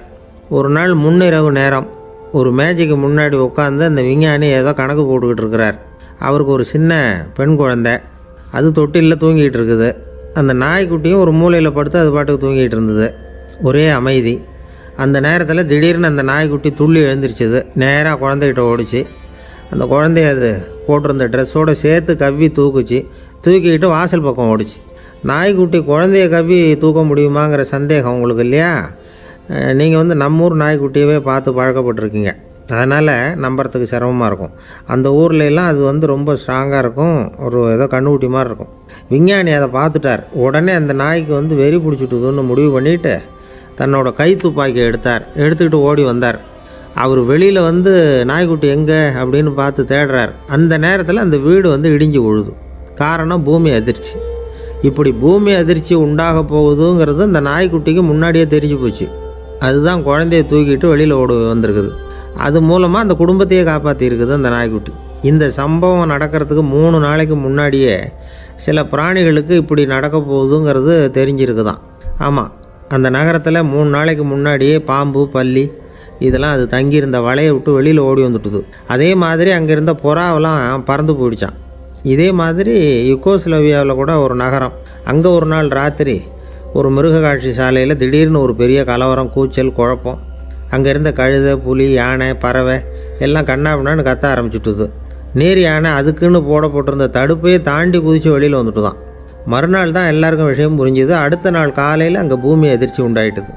இப்போ பாருங்கள், அதாவது மனுஷனை போய் தீர்க்க தரிசி அது இதுன்னு சொல்லிகிட்டு இருக்கிறோம். இவனை விட அது பரவாயில்லைன்னு தோணுது. அதாவது மிருகங்கள் ஒன்று நடக்க போகுதுங்கிறத முன்னாடியே புரிஞ்சுக்குதே. சரி, இதெல்லாம் எப்படி அது முன்கூட்டி புரிஞ்சுக்குது? அதுதான் படைப்பு ரகசியம். அதை கண்டுபிடிக்கிறதுக்கு தான் மனுஷன் வந்து ஆராய்ச்சி பண்ணிகிட்டு இருக்கிறான். விஞ்ஞானிகளோட ஆராய்ச்சியெல்லாம் ஒரு பக்கம் இருக்கட்டும், வீட்டுக்குள்ளேயே சில ஆராய்ச்சி பண்ணி பாருங்களேன். இப்போ சில யோசனை சொல்லி அதை சோதனை பண்ணி பாருங்க அப்படின்னு ஒருத்தர் சொன்னாராம். அதாவது இப்போ மழை வருமா வராதா அப்படின்னு தெரிஞ்சுக்கணுமா, உடனே ஒரு பூனைக்குட்டி பின்னாடியே மெதுவாக போய் அது என்ன செய்யுதுன்னு கவனித்து பார்க்கணும். பூனைக்குட்டி தன்னோட பாதத்தினால சுகத்தில் வந்து அப்படி கீறிக்கிட்டு இருக்கும். அப்படி கீறினா கண்டிப்பாக மழை வரும். சில சமயம் பூனைக்குட்டி அப்படியே மல்லாந்து படுத்துக்கிட்டு பாதத்தை உயர தூக்கும், அப்படியும் இப்படியும் புரளும். இப்படி செஞ்சதுன்னா அன்னைக்கும் மழை இருக்காது. அதனால் முன்னாடி இருந்தது மழை வர்றதுக்கு அறிகுறி, இது மழை இல்லைங்கிறதுக்கு அறிகுறி. பறவைகள், பிராணிகள் இதுகளோட நடவடிக்கைகளை பார்த்துட்டு அதையெல்லாம் அடிப்படையாக வச்சு தான் காலநிலையை கண்டுபிடிக்கிற கருவிகளை கண்டுபிடிச்சிருக்கிறாங்க. வாத்து இருக்குல்ல, சில சமயம் தன்னோட அழகை தன்னோட இறகுகளில் அப்படியே புதைச்சிக்கும். அப்படி செஞ்சால் குளிர்காலம் வரப்போகுதுன்னு அர்த்தம். பருவநிலை குளிராக மாறப்போகுதுங்கிறதுக்கு இதுதான் அறிகுறி. சிட்டுக்குருவி இருக்குதுல்ல, அதெல்லாம் புழுதியில் உழுந்து புரளும், சிறகுகளை வந்து படபடன்னு அடிச்சுக்கும். அப்படி செஞ்சால் மழை வரப்போகுதுன்னு அர்த்தம். ஒன்று மட்டும் நாம் நல்லா தெரிஞ்சுக்கணும், இயற்கையின் சீற்றம்னு சொல்கிறோம் இல்லையா, இயற்கை ஏன் நம்ம மேலே கோவப்படுது? இயற்கையை நாம் அனுசரித்து போகிறதில்ல, அதனால் கோவப்படுது. காடுகளை அழிக்கப்படாது, விலங்குகளை கொல்லக்கூடாது, இயற்கை ஏற்படுத்தி வச்சுருக்கிற சமநிலையை கெடுக்கக்கூடாது. அதை புரிஞ்சுக்கிட்டு வாழ்ந்தோம்னா பூமியும் நடுங்காது, நாமளும் நடுங்க வேண்டிய அவசியம் இருக்காது. ஒருத்தர் இருந்தார், சாராய கடைக்கு போனாராம், நிறைய சாப்பிட்டார். அப்புறம் சொன்னார், இது ரொம்ப அற்புதமான சரக்கு போல் இருக்குது, உள்ளே போன உடனே இந்த பூமியே நடுங்கிறது மாதிரி இருக்குது எனக்கு அப்படின்னாராம். இதுக்கு கடைக்காரர் சொல்லியிருக்கார், நீங்கள் சாப்பிட்டது வெறும் பச்சை தண்ணி தாங்க, இப்போ ஏற்பட்டிருக்கிறது நிஜம் பூமி அதிர்ச்சி அப்படின்னாராம். ஒரு ஊரில் ஒரு ராஜா இருந்தார். அந்த ராஜாவுக்கு ஒரு மந்திரி. ராஜா ரொம்ப நியாயமானவர், நேர்மையானவர், கண்டிப்பானவர். தப்பு செய்கிறது யாராக இருந்தாலும் தண்டனை கொடுப்பார். வேண்டியவங்களுக்கு ஒரு நியாயம், வேண்டாதவங்களுக்கு ஒரு நியாயங்கிறதெல்லாம் அவர்கிட்ட கிடையாது. ஒரு சமயம் அரசவையில் அந்த அமைச்சரே வந்து விதிமுறைகளுக்கு புறம்பாக ஏதோ நடந்துக்கிட்டு இருக்கார். மன்னருக்கு கோபம் வந்துட்டுது. உடனே அந்த அமைச்சரை கிட்டத்தில் கூப்பிட்டு அவர் கன்னத்தில் ஓங்கி ஒரு அறை கொடுத்துட்டாராம். உடனே அந்த அமைச்சர் என்ன பண்ணார் தெரியுமா, நேராக போனார், அங்கே நின்றுக்கிட்டு இருந்த இன்னொருத்தர் கன்னத்தில் ஓங்கி அரைஞ்சார். அறை வாங்கினவர் திகைச்சு போயிட்டார். இவர் ஏன் நம்மளை வந்து அரைகிறார் அப்படின்னு யோசனை பண்ணார். மன்னரும் திகைச்சு போயிட்டார். நாம் இவர் அரைஞ்சா அதுக்காக இவர் போய் இன்னொருத்தரை அரையணுமா அப்படின்னு யோசனை பண்ணார். இவருக்கு என்ன பைத்தியமானு கூட நினைக்க ஆரம்பிச்சிட்டார். ஆனால் என்ன ஆச்சுன்னா, அப்புறம் அமைச்சர் அவர் கவனிச்சிக்கிட்டு இருந்தாரா, அவர் இன்னொருத்தர் அரைஞ்சார் இல்லையா, அந்த அறை வாங்கின ஆசாமியை பார்த்து கத்திக்கிட்டு இருந்தார். யார்? அமைச்சர்.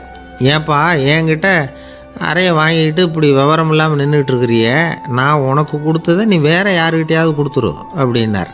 உடனே அந்த ஆள் பார்த்தான், தனக்கு அடுத்தபடியாக நின்றுக்கிட்டு இருந்தவனை ஓங்கி ஒரு அறை அரைஞ்சான்.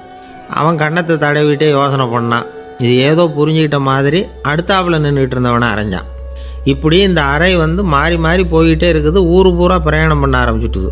அன்னைக்கு ராத்திரி அந்த ராஜா படுக்கிறதுக்காக போனார். அந்த நேரம் பார்த்து அவர் கன்னத்தில் பலார்னு ஒரு அறை விழுந்தது. நம்மளே அரையிறது யார் அப்படின்னு அதிர்ச்சியோட மன்னர் திரும்பி பார்க்குறாரு. அரைஞ்சது அவரோட மனைவி. என்னாச்சு உனக்குன்னு கத்துனார் ராஜா. உங்களுக்கு தெரியாதா, ஊர் பூரா ஒருத்தர் மாற்றி ஒருத்தர் மூலமாக இந்த அறை வந்து பிரயாணம் பண்ணிட்டு வருது அப்படின்னாங்க அந்த அம்மா. அப்படின்னா ஆரம்பித்த இடத்துக்கே வந்துட்டுதா அப்படின்னாராம் மன்னர். என்ன சொல்கிறீங்கன்னு கேட்டிருக்காங்க. இவர் விவரத்தை சொன்னாராம். அப்படின்னா நீங்கள் ஆரம்பித்து வச்ச இந்த விளையாட்டை நான் முடிச்சு வச்சுட்டேன் அப்படின்னாங்களாம் அந்த அம்மா. மறுநாள் காலை மறுபடியும் அரசவை கூடிச்சு அந்த அமைச்சர் மன்னரை பார்த்து கேட்டார், என்ன மகாராஜா, என்கிட்ட கொடுத்ததை திருப்பி வாங்கிட்டீங்களா அப்படின்னாராம். இப்படி நடக்கும்னு நான் எதிர்பார்க்கவே இல்லைன்னார் மன்னர். ஆனால் நான் எதிர்பார்த்தேன். அது எங்கே போயிட போகுது, ஊர் பூரா சுற்றி கடைசியில் உங்ககிட்ட தான் வந்து சேரும் அப்படிங்கிறது எனக்கு தெரியும் அப்படின்னார் அமைச்சர். இந்த கதை வந்து வேடிக்கையாக இருந்தால் கூட இதில் உள்ள கருத்து முக்கியமானது. இந்த உலகத்தில் பல கருத்துக்கள் இப்படி தான் மாறி மாறி சுற்றி வந்துக்கிட்டே இருக்குது. நம்மால் ஒருத்தன் தன்னுடைய நண்பன் ஒருத்தனை கடத்தெருவில் பார்த்தான். உடனே ஓடி போய் பலார்னு ஒரு அறை கொடுத்தானான். அவன் கண்ணத்தை தடவிட்டு ஏன்டா என்ன அரைஞ்சேன்னு கேட்டிருக்கான். நீ ஏன்டா என்னை முட்டாள்னு என் மனைவிட்ட போய் சொன்னேன் அப்படின்ட்டுருக்கான் அவன். உன்னை ஒரு முட்டாள்னு சொன்னதுக்காகவா நீ என்ன அரைஞ்ச அப்படின்னு கேட்டிருக்கான் இவன். டேய், நான் அதுக்காக அறையலப்பா, அது ஒரு பெரிய ரகசியம் நான் முட்டாளுங்கிறது. அந்த ரகசியத்தை நீ ஏன் எங்கள் வீட்டில் போய் சொன்னேன், அதுக்காக தான் அரைஞ்சேன் அப்படின்னு நான் அவன். பக்தின்னு சொல்கிறோம் இல்லையா, அது 3 வகைப்படும் அப்படிங்கிறார் ஒரு பெரியவர். அது என்ன 3 வகைன்னா, தெய்வ பக்தி, அடியார்கள் பக்தி, குரு பக்தி. அடியார் பக்தியை விட தெய்வ பக்தியை விட குரு பக்தி தான் ரொம்பவும் சிறந்ததுங்கிறார் அவர்.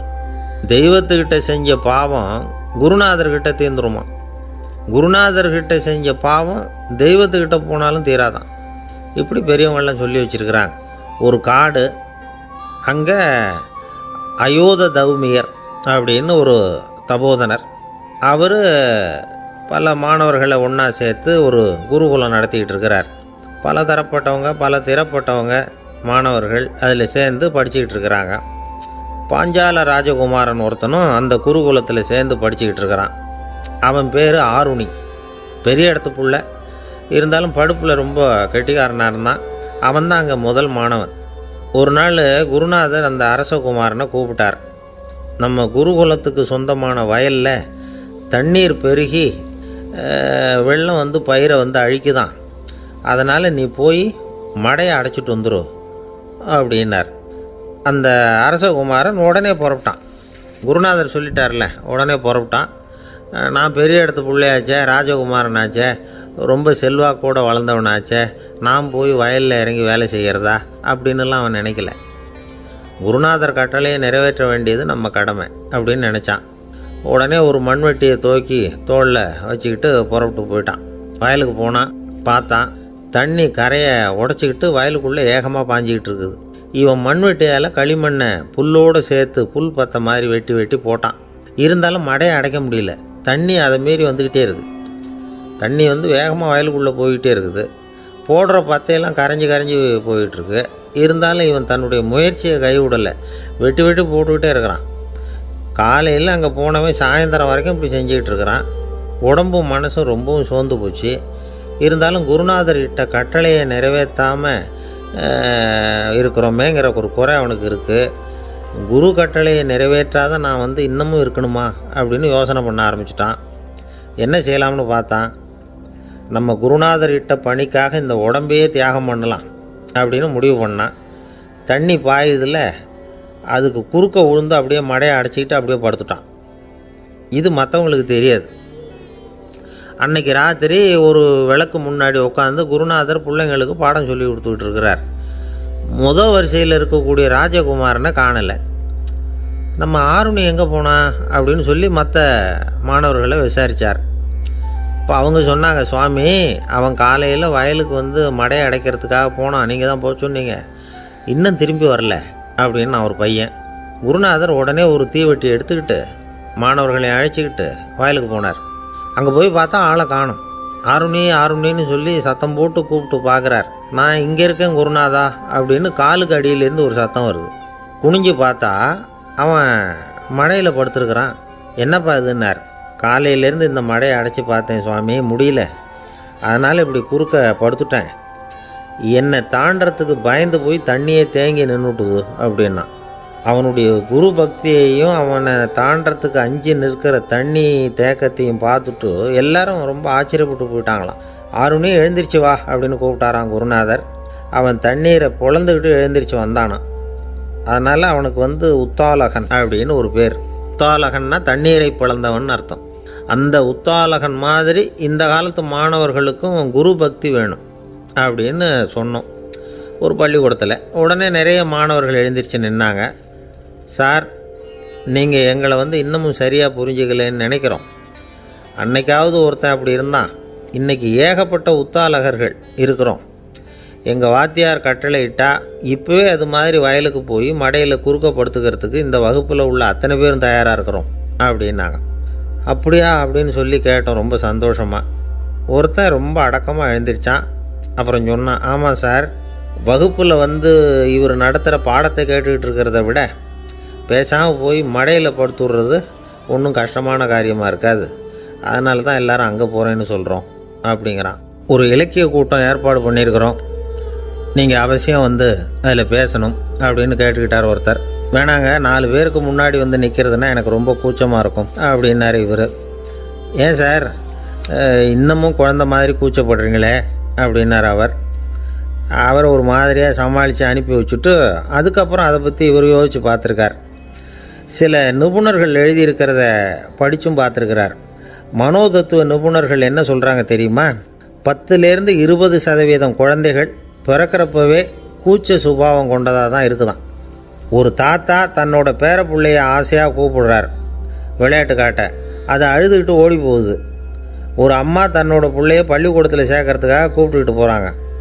அந்த புள்ள அம்மாவோட முந்தானையில் ஒளிஞ்சிக்கிட்டு வெளில வரமாட்டேங்குது. இவங்களெல்லாம் எப்படி சமாளிக்கிறது? குழந்தைகளோட கூச்ச சுபாவத்தை போக்குறது எப்படி? இதுக்கு நிபுணர்கள் சில யோசனைகளை சொல்லியிருக்கிறாங்க. மற்றவங்களுக்கு முன்னாடி என் பையனுக்கு கூச்சம் ரொம்ப அதிகம் சார், மற்றவங்க பார்த்தா ரொம்ப வெக்கப்படுறான், இப்படி சொல்கிற அப்பாக்கள் உண்டு. என் பையன் புது மனுஷால பார்த்தா அட்டையாக ஒட்டிக்குவான் சார் அப்படின்னு சொல்கிற அப்பாக்களும் உண்டு. இப்படிலாம் குழந்தைகளுக்கு வந்து முத்திரை குத்துறது ரொம்ப தப்பான். புதுசாக யாராவது வீட்டுக்கு வந்தால் குழந்தை தானாக தன்னோட கூச்சத்தையும் பயத்தையும் போக்கிக்கிட்டு சகஜமாக மாறி வர்றதுக்கு வாய்ப்பு கொடுக்கணுமா. ஒரு கூட்டத்துக்கோ அல்லது சொந்தக்காரங்க கல்யாணத்துக்கோ குழந்தைய அழைச்சிட்டு போகிறீங்க, அங்கே போய் கட்டாயப்படுத்தி குழந்தைய மற்றவங்க கிட்ட பேச சொல்லக்கூடாது. சில சமயம் குழந்தை தானாக தன்னுடைய கூச்ச சுபாவத்தை விட்டு பேசுகிறதுக்கு முன் வந்தால் அதை பாராட்டணும். குழந்தை கலகலப்பு இல்லாமல் மௌனமாக இருந்ததுன்னா அதையும் கண்டுக்கக்கூடாது. குழந்தை பேச ஆரம்பித்தா அதை ஆர்வத்தோடு கவனிக்க தெரியணும். கலந்து உரையாடுற பழக்கத்தை வீட்டிலேயே ஆரம்பிக்கலாம்.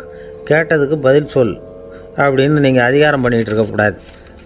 அது வந்து குழந்தைக்கு பேசுகிற சந்தர்ப்பத்தை குறைச்சிருமா. இப்போ நாம் அதிகாரம் பண்ணால் கேலி செய்கிற பழக்கம் குழந்தைகளை வந்து ரொம்ப பாதிச்சிருமா.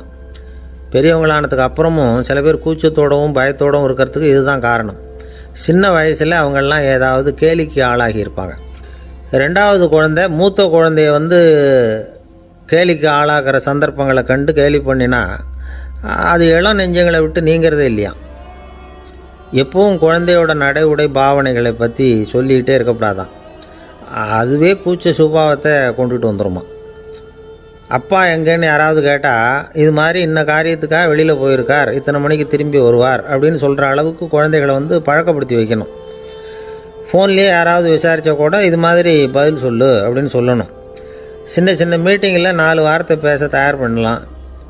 ஒரு கடையிலையோ அல்லது ஹோட்டல்லையோ ஏதாவது விவரம் கேட்கணும்னா உங்கள் குழந்தைய தைரியமாக அனுப்புங்க. குழந்தைகள் பணிவாகவும் பொறுமையாகவும் விவரம் கேட்குறப்போ கூச்ச சுபாவம் தானாக போயிடும். சின்ன வயசுலேயே இப்படிலாம் பழக்கப்படுத்தினா தான் வருங்காலத்தில் தைரியமாக இந்த சமுதாயத்தில் வாழ முடியும். இல்லைன்னா 60 வயசுலேயும் அடுப்பங்கரையை விட்டு வெளில வர்றதுக்கு கூச்சப்பட்டுக்கிட்டு தான் இருக்க வேண்டியிருக்கும். இந்த காலத்து பிள்ளைங்க எவ்வளவோ பரவாயில்ல, எதுக்கும் தயங்குறதில்ல, கூச்சப்படுறதில்ல. ஒரு அம்மா அடுப்பங்கரையிலேருந்து சத்தம் போட்டாங்க, டேய் ராமு, தயவு பண்ணி அந்த டிவியை நிறுத்துறா, அந்த பெண்ணோட குரல் மகா மோசம், அடுப்பங்கரையில் இருக்கிற என்னாலேயே அதை சகிச்சிக்க முடியல அப்படின்னாங்களாம். உடனே பையன் கொஞ்சம் கூட தயங்காமல் பதில் சொல்கிறான், அம்மா இந்த குரல் டிவியிலேருந்து வரல, எழுத்த விட்டு மாமி தான் இங்கே வந்திருக்கிறாங்க, அவங்க தான் இப்போ என்னோட பேசிக்கிட்டு இருக்கிறாங்க அப்படின்னானோ. ஐயா, உங்கள் பேரை தொடர்ந்து தினம் கேட்டுக்கிட்டு இருக்கிறேன் அப்படின்னார் ஒருத்தர். தொடர்ந்து கேட்குறீங்களே, உங்களுக்கு காது வலிக்கலையா அப்படின்னு கேட்டோம். பேசுகிற உங்களுக்கே வாய் வலிக்கலை அப்படிங்கிறப்போ கேட்குற எங்களுக்கு எப்படி காது வலிக்கும் அப்படின்னார். நம்ம உடம்புல ஒரு அதிசயம் என்ன தெரியுமா? ரொம்ப நேரம் நாம் நடக்கிறோம்னு வச்சுக்கோங்க, கால் வலிக்கும். ரொம்ப நேரம் வேலை செஞ்சால் கை வலிக்கும், உடம்பு வலிக்கும். ரொம்ப நேரம் பார்த்துக்கிட்டே இருந்தால் கண்ணு வலிக்கும். ரொம்ப நேரம் பேசிக்கிட்டே இருந்தால் வாய் கூட வலிக்கும். ஆனால் ரொம்ப நேரம் கேட்டுக்கிட்டே இருக்கிறதுனால காது வலிக்கிறது இல்லை. அதனால் கேட்குறதுக்கு முக்கியத்துவம் கொடுத்தாங்க நம்ம பெரியவங்க. திருவள்ளுவர் வந்து தேவையில்லாமல் வார்த்தைகளை உபயோகப்படுத்த மாட்டார். ஒரு திருக்குறள்னு எடுத்துக்கிட்டாவே அதில் மொத்தம் 7 வார்த்தைகள், அவ்வளவுதான். அப்படி 7 வார்த்தைகள் மட்டுமே உள்ள ஒரு திருக்குறளில் வள்ளுவர் ஒரே வார்த்தையை 5 தடவை உபயோகப்படுத்தியிருக்கிறார், திரும்ப திரும்ப பயன்படுத்தியிருக்கிறார். அப்படின்னா அதை எந்த அளவுக்கு வலியுறுத்தி சொல்கிறார் அப்படிங்கிறத நாம் புரிஞ்சுக்கணும். அது என்ன குறள்? செல்வத்துள் செல்வம் செவிச்செல்வம், அச்செல்வம் செல்வத்துள் எல்லாம் தலை. செவிச்செல்வம்ங்கிறது அவ்வளவு முக்கியமானது. கற்றலின் கேட்டல் நன்று. அதிகம் கேட்கணுங்கிறதுக்காக தான் எவ்வளவு கேட்டாலும் காது வலிக்கிறதில்ல. குறைச்சலாக பேசணும், அதிகமாக கேட்கணும். இன்னொரு விஷயம் கவனிங்க, நம்ம உடம்பில் கண்ணுக்கு மூடி இருக்குது, எதையாவது நாம் பார்க்க விரும்பலைன்னா உடனே கண்ணை மூடிக்கலாம். நம்ம வாய்க்கு மூடி இருக்குது, பேச விருப்பம் இல்லையா, வாயை மூடிக்கலாம். மூக்குக்கு கூட மூடிக்கிற வசதி இருக்குது, எதையாவது முகர விருப்பம் இல்லையா, மூச்சை அடக்கிக்கலாம். ஆனால் பாருங்கள், காதுக்கு மூடி கிடையாது, அதை கையால் தான் மூட முடியும். யார் என்ன சொன்னாலும் அது நல்லதோ கெட்டதோ காதில் விழுந்துக்கிட்டு தான் இருக்கும். அறிவு தான் நல்ல விஷயங்களை எடுத்துக்கிட்டு கெட்ட விஷயங்களை விட்டுடணும். நல்ல கருத்துக்கள் நம்ம காதில் நிறைய விழுந்துக்கிட்டே இருக்கணும். அதை கேட்டு நாம் நல்லபடியாக வாழணுங்கிறது தான் படைப்பின் விருப்பம். ஆன்மீகவாதிகள் கூட ஒன்று சொல்லுவாங்க, அதாவது ஆன்மீக பாதையில் நீங்கள் முன்னேறணும்னா முதல்ல சிரவணம் செய்யணும்பாங்க. அதாவது பெரியவங்க சொல்கிற நல்ல கருத்துக்களை கேட்கணும் அப்படின்னு அதுக்கு அர்த்தம். அதனால் யார் நல்ல கருத்துக்களை சொன்னாலும் அதை காது கொடுத்து கேளுங்க. இவ்வளவு கருத்துக்களையும் நம்ம நேயர் ஒருத்தர்கிட்ட சொல்லிகிட்டு இருந்தோம். அவரும் சரி சரின்னு தலையாடிக்கிட்டே இருந்தார். அப்புறம் சொன்னார், நீங்கள் சொல்கிறது சரிதான் சார், காதுக்கு மூடி இல்லைங்கிறது ரொம்ப சரி. அதனால தான் உங்கள் தகவல் கூட நாங்கள் விரும்புகிறோமோ இல்லையோ தினம் காதில் விழுந்துக்கிட்டு இருக்குது அப்படின்னார். எங்களுக்கு ரொம்ப பெருமையாக இருந்தது. அப்படியா அப்படின்னோம். ஆனாலும் என்ன மாதிரி சில பேர் நீங்கள் தகவல் சொல்கிற சமயத்தில் காதில் மூடி இல்லையேன்னு சொல்லி கவலைப்படுறதில்ல சார் அப்படின்னார். ஏன்னு கேட்டோம். காதை மூடுறதுக்கு தானே வசதி இல்லை, ரேடியோவை மூடுறதுக்கு வசதி இருக்குதுல்ல, அதனால் டக்குன்னு அதை மூடி வச்சுருவோம் அப்படின்னார். ஒரு காலத்தில் பிரஷ்யா அப்படின்னு ஒரு தேசம் இருந்தது. இப்போ ஜெர்மனி இருக்குல்ல, இதோட பெரும்பகுதி ஒரு காலத்தில் பிரஷ்யாங்கிற பேரில் இருந்தது. அப்போ அதுக்கு அரசராக இருந்தவர் மகா ஃப்ரெடரிக், அதாவது ஃப்ரெடரிக் தி கிரேட் அப்படின்னு சொல்லுவாங்க. அந்த ராஜாவுக்கு ஒரு சந்தேகம், நாம் பல வகையான வரிகளை விதித்து வசூல் பண்ணுறோம், அப்படி பண்ணி வருமானம் குறைஞ்சிக்கிட்டே போகுதே, இதுக்கு என்ன காரணமாக இருக்கும்? இதுதான் அவருக்கு ஏற்பட்ட சந்தேகம். ஒரு சமயம் அந்த அரசர் தம்முடைய அமைச்சர்களையும் பிரபுக்களையும் தளபதிகளையும் கூப்பிட்டு ஒரு விருந்து வச்சார். விருந்து முடிஞ்சதும் அவங்கள பார்த்து இந்த சந்தேகத்தை கேட்டார். வரிகள் அதிகமாக விதித்து வருமானம் குறையறதுக்கு என்ன காரணம் அப்படின்னு கேட்டார். பல பேருக்கு இதுக்கு சரியாக பதில் சொல்ல தெரியல. அனுபவசாலியான ஒரு தளபதி எழுந்திருச்சார். அரசே, அது எப்படிங்கிறத இப்போ உங்களுக்கு காட்டுறேன்னார்.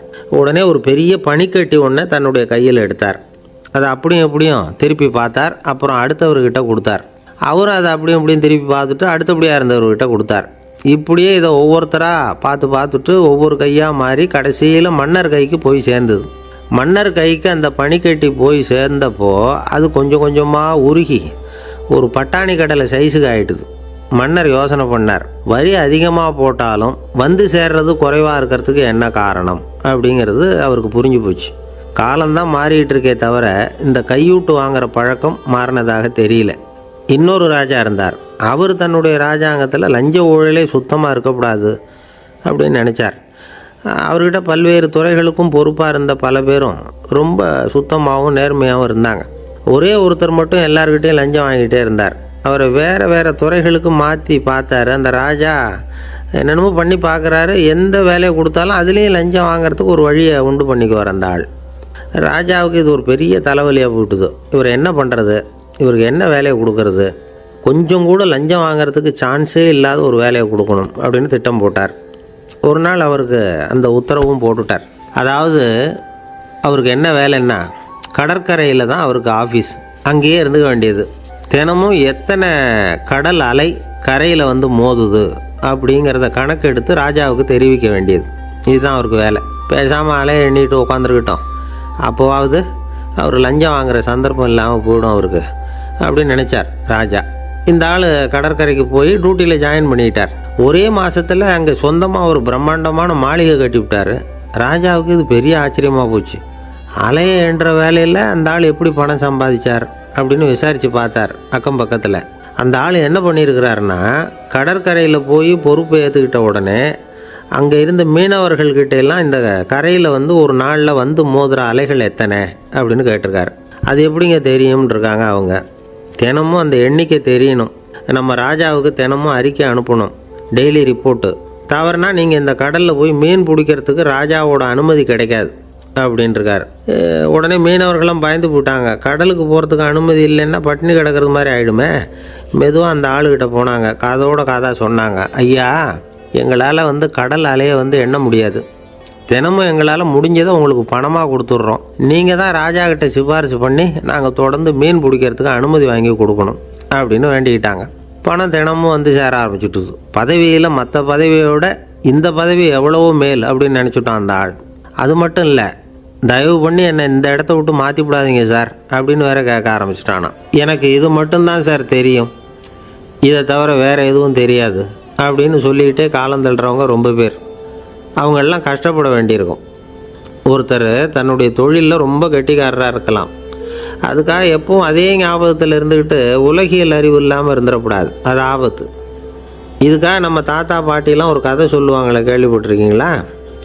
ஒரு சமயம் ஒரு 4 பேர் சேர்ந்து வெளியூருக்கு பிரயாணம் போனாங்களாம். அந்த 4 பேர் எப்படி தெரியுமா?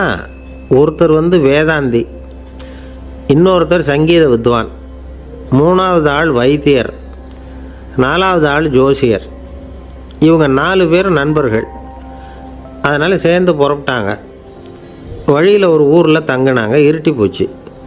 அதனால் இன்றைக்கி ராத்திரி இங்கேயே தங்கி இருந்துட்டு நாளைக்கு புறப்படலாம் அப்படின்னு தீர்மானம் பண்ணாங்க. சாப்பாட்டுக்கு என்ன பண்ணுறது? அங்கேயே கடத்தெருவுக்கு போய் சாமான்லாம் வாங்கியாந்து சமைச்சு சாப்பிட்லாம்னு முடிவு பண்ணாங்க. 4 பேர் இருக்கிறதுனால ஆளுக்கு ஒரு காரியமாக செய்யலாம் அப்படின்னு வேலையை பிரிச்சுக்கிட்டாங்க. வைத்தியர் கரிகாய் வாங்க போனார், வேதாந்தி எண்ணெய் வாங்க போனார், ஜோசியர் பலசரக்கு வாங்க போனார், சங்கீத வித்வானுக்கு சமைக்கிற வேலை. எல்லாம் சரி. ஆனால் நடந்தது என்ன தெரியுமா? கடைத்தெருவுக்கு காய்கறி வாங்க போனார்ல வைத்தியர், அங்கே போய் மார்க்கெட்டில் பார்த்தார். ஒவ்வொரு கரிகாயாக எடுத்து பார்த்தார்.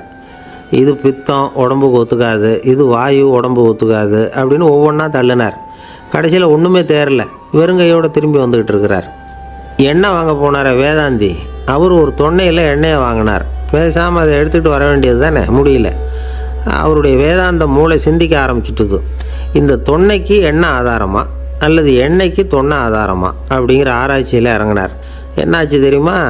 அப்படி கவுத்து பார்த்தார். வாங்கின எண்ணெய் பூராவையும் வழியில் கொட்டிவிட்டு வெறும் தொன்னையோடு சேர்ந்தார். பலசரக்கு வாங்க போனார் ஜோசியர், அவர் ஒரு வழியில் பார்த்தாரு. வழியில் வந்தவங்களெல்லாம் அங்கங்கே ஒரு மரத்தடியில் உட்கார வச்சு அவங்களுக்கெல்லாம் ஆர்வம் சொல்ல ஆரம்பிச்சிட்டார். அப்படி ஒவ்வொருத்தராக சொல்லி முடிச்சுட்டு கடத்தருக்கு போய் சேர்ந்தார். இவர் அங்கே போய் சேர்றதுக்குள்ளே ரொம்ப நேரம் ஆகிட்டுது. கடையெல்லாம் பூட்டி விட்டு போயிட்டாங்க. என்ன செய்கிறது? அவரும் வெறுங்கையோடு திரும்பி சேர்ந்தார். சரி, இவங்க கதை தான் இப்படி ஆச்சு. அங்கே சமைக்கிறதுக்காக உட்காந்துருந்தார் சங்கீத வித்வான், அவர் கதை என்னாச்சு தெரியுமா? அங்கே அவர் அடுப்பை பற்ற வச்சு ஒலையை கொதிக்க வச்சார். அதாவது ஒரு பானையில் தண்ணியை ஊற்றி அடுப்பில் வச்சார். அது கொதிக்க ஆரம்பிச்சிது. தண்ணி கொதிக்கிற சத்தம் இருக்குதுல்ல, அது இவருக்கு தாளம் போடுறது மாதிரி இருந்தது. ஒரே குஷி, பாட ஆரம்பிச்சிட்டார். பாடிக்கிட்டே உற்சாகமாக கையில் இருந்த கரண்டியால் அந்த பானையில் தட்டினார், தாளம் போடுறதா நினச்சிக்கிட்டு. அவ்வளவுதான், பானை பட்டுன்னு உடஞ்சி போச்சு. தலையில் கையை வச்சுக்கிட்டு அவரும் உட்காந்துட்டார். எந்த தொழில் தெரிஞ்சாலும் சரி, அதை புத்திசாலித்தனமாக பயன்படுத்த தெரியலன்னா ஆபத்து தான். அதுக்காக தான் இந்த கதை. ஒரு பஸ்ஸு டிரைவர் ரொம்ப கெட்டிக்காரரு. பஸ்ஸை ரொம்ப திறமையாக ஆபத்து இல்லாமல் ஓட்டினதுக்காக பரிசுலாம் வாங்கினவர். அவரே ஒரு படகு ஓட்டுறதுக்காக அழைச்சிட்டு போயிருக்கிறாங்க, மோட்டார் படகு. அதையும் ரொம்ப திறமையாக தான் ஓட்டிகிட்டு போயிருக்கிறாரு. நடுக்கடலில் போனதும் படகு நின்று போச்சு. மோட்டாரில் ஏதோ கோளாறு. என்ன செய்யலாம் அப்படின்னு அந்த டிரைவரை கேட்டிருக்கிறாங்க படகுல இருந்தவங்கெல்லாம். அப்போ அவர் சொன்னாராம், கவலைப்படாதீங்க, ஒன்றும் பிரச்சனை இல்லை, எல்லோரும் கொஞ்சம் கீழே இறங்கி பின்னாடி தள்ளுங்க, மோட்டார் ஸ்டார்ட் ஆகிடும் அப்படின்னாராம். ஒரு ஊரில் ஒரு இளைஞன் இருந்தான். ஒரு நாள் அவன் ஒரு குருவை தேடிக்கிட்டு புறப்பட்டான். ஊரை விட்டு வெளியில் போனான். போகிற வழியில் ஒரு காடு. அந்த காட்டில் ஒரு மரத்தடியில் ஒரு பெரியவர் உட்காந்துருக்கிறார். அமைதியாக மௌனமாக அவர் அமர்ந்திருக்கிறார். இந்த பெரியவரை விசாரிக்கலாம், குருவை தேடி கண்டுபிடிக்கிறதுக்கு இவர் ஏதாவது ஒரு வழி சொல்லி கொடுப்பார் அப்படின்னு நினச்சிக்கிட்டு அவர் நெருங்கினான். ஐயா, எனக்கு ஒரு குரு தேவை, எங்கே கிடைப்பார்? அவரை எப்படி அடையாளம் கண்டுபிடிக்கிறது? அதை பற்றி ஏதாவது விவரம் சொன்னீங்கன்னா நான் கண்டுபிடிச்சிக்குவேன் அப்படின்ட்டுருக்கான். பெரியவர் நிமிர்ந்து பார்த்தார். தம்பி, அது ரொம்ப சுலபம். அவர் வயசானவராக இருப்பார், என்னை விட சுமார் 30 வயசு அதிகமாக இருக்கும். அவர் ஒரு மரத்தடியில் தான் உட்காந்துருப்பார் அப்படின்ட்டுருக்கான். சரிங்க பெரியவரே, அது என்ன மாதிரியான மரம், எப்படி இருக்கும் அப்படின்னு கேட்டிருக்கான். பெரியவர் அந்த விவரங்களையும் சொல்லியிருக்கிறாரு. அது மட்டும் இல்லை, சந்திக்கிற நாள், நேரம், வினாடி முதற்கொண்டு எல்லா விவரங்களையும் துல்லியமாக சொன்னாராம். இவ்வளவு விவரங்களை இவரால் எப்படி சொல்ல முடியுது அப்படின்னு இவனுக்கு ஆச்சரியம். இருந்தாலும் அந்த பெரியவர் கடைசியாக ஒரு விவரம் சொன்னார். அது என்ன தெரியுமா, எப்படியும் நீ அவரை சந்திக்கிறதுக்கு ஒரு 30 வருஷம் ஆகும் அப்படின்னு சொல்லிவிட்டாராம். ரொம்ப நன்றிங்க பெரியவரே அப்படின்னு சொல்லிவிட்டு அந்த இளைஞன் புறப்பட்டுருக்கான். இப்போ அவனுக்கு குரு பற்றின விவரம் எல்லாம் கிடச்சிட்டுது, சந்திக்கிற நேரமும் தெரிஞ்சுட்டுது. ஆனால் 30 வருஷம் அவரை தேடி அலைய வேண்டியிருக்குமே. அவன் தேட ஆரம்பித்தான். காடு மலை எல்லாம் சுற்றி அலைஞ்சான். பல வருஷங்கள் தேடினான், அழுத்து போயிட்டான். கடைசியில் அவனுக்கும் வயசாகிட்டுது. கடைசியில் தன்னுடைய சொந்த ஊருக்கே திரும்பி போய்கிட்டு இருந்தான். அங்கே ஒரு மரத்தடியில் அவன் தேடிக்கிட்டு இருந்த குருநாதர் கிடைச்சார். யார் அவருன்னா, 30 வருஷத்துக்கு முன்னாடி வழி சொல்லி கொடுத்தாருல அதே பெரியவர். அவருக்கு இப்போ 30 வயசு அதிகமாக இருந்தது. அதே மரம். அன்னைக்கு பெரியவர் சொன்ன அடையாளம் இப்போ பொருத்தமாக இருந்தது. இப்போ அந்த பெரியவர் சொன்னார், சரியாக வந்து சேர்ந்துட்டேன், வா, உனக்காக தான் நான் இவ்வளவு காலமும் காத்துக்கிட்டு இருந்தேன் அப்படின்னாராம். என்ன சொல்கிறீங்கன்னு இருக்கான். 30 வருஷத்துக்கு முன்னாடி என்கிட்ட வந்தியே, அப்போவே என் காலம் வந்து முடிஞ்சு போயிருந்தது. அப்போவே என்ன உனக்கு அடையாளம் தெரியல, அதனால் இவ்வளவு காலம் உனக்காக காத்துட்ருக்கும்படி ஆகிட்டுது அப்படின்னாராம். ஐயா, அப்போவே நீங்கள் சொல்லியிருக்கலாமே, இதுதான் 30 வருஷம் கழித்து நீ சந்திக்க போகிற இடம், நான் தான் உன்னுடைய குரு அப்படின்னு சொல்லியிருக்கலாமே அப்படின்ட்டுருக்கான். அந்த பெரியவர் சிரிச்சுக்கிட்டே இதுக்கு பதில் சொன்னாராம். நான் எவ்வளவோ விவரமாக தான் சொன்னேன், நீ சரியாக புரிஞ்சிக்கல. காரணம், அப்போது நீ போதுமான அளவுக்கு பக்குவம் பெற்றிருக்கவில்லை. அதனால் புரியும் சக்தி இல்லாமல் போயிட்டுதப்போ 30 ஆண்டு காலம் நீ அலைஞ்சு தெரிஞ்சிருக்கிற. அது காரணமாக இப்போ உனக்கு அந்த பக்குவம் வந்துட்டுது. அதனால தான் அடையாளம் காண முடிஞ்சுது, நானே உன்னுடைய குரு அப்படின்னாராம். இதிலேருந்து என்ன தெரியுதுன்னா, ஆன்மீகத்தில் மாணவனாக சேர்றதுக்கு கூட ஒரு பக்குவத்தன்மை தேவைப்படுது. ஒரு பெரிய ஞானி, அவர்கிட்ட சீடனாக இருக்க ஒருத்தன் வந்தான். எதிரில் நின்னான். ஞானி அவனை வெகு நேரம் உற்று பார்த்தார். அப்புறம் சொன்னார், சீடனாக இருக்கிறது ரொம்ப சிரமம்னார். நான் தயாராக இருக்கிறேன்னா. அது இன்னமும் சிரமமாச்சே, இங்கே வந்து குருவாக இருக்கிறது மட்டுமே சுலபம் அப்படின்னாராம். அப்படின்னா நான் குருவாகவே ஆகிடுறேன் அப்படின்னானா. இது போலவே இந்த காலத்தில் கதை ஒன்று உண்டு. ஒரு பள்ளிக்கூடத்தில் வகுப்பு ஆசிரியர் மாணவனை திட்டிக்கிட்டு இருந்தார். டேய், நீ 100க்கு 10 மார்க்கு தான் வாங்கிக்கிட்டு இருக்க. இவ்வளவு மோசமாக நீ படித்தா கடைசியில் மாடு மேய்க்கிறது கூட லாய்க்கு இல்லாதவனா ஆகிடுவேன். அதுக்கப்புறம் என்ன செய்ய போகிறேன் அப்படின்னாராம். பையன் தலையை சொரிஞ்சிக்கிட்டே சொன்னானா, சார் அப்படின்னா ஒன்று செய்கிறேன் அப்படின்னானா. இவர் கேட்டிருக்கார், என்ன செய்ய போகிறேன்னு.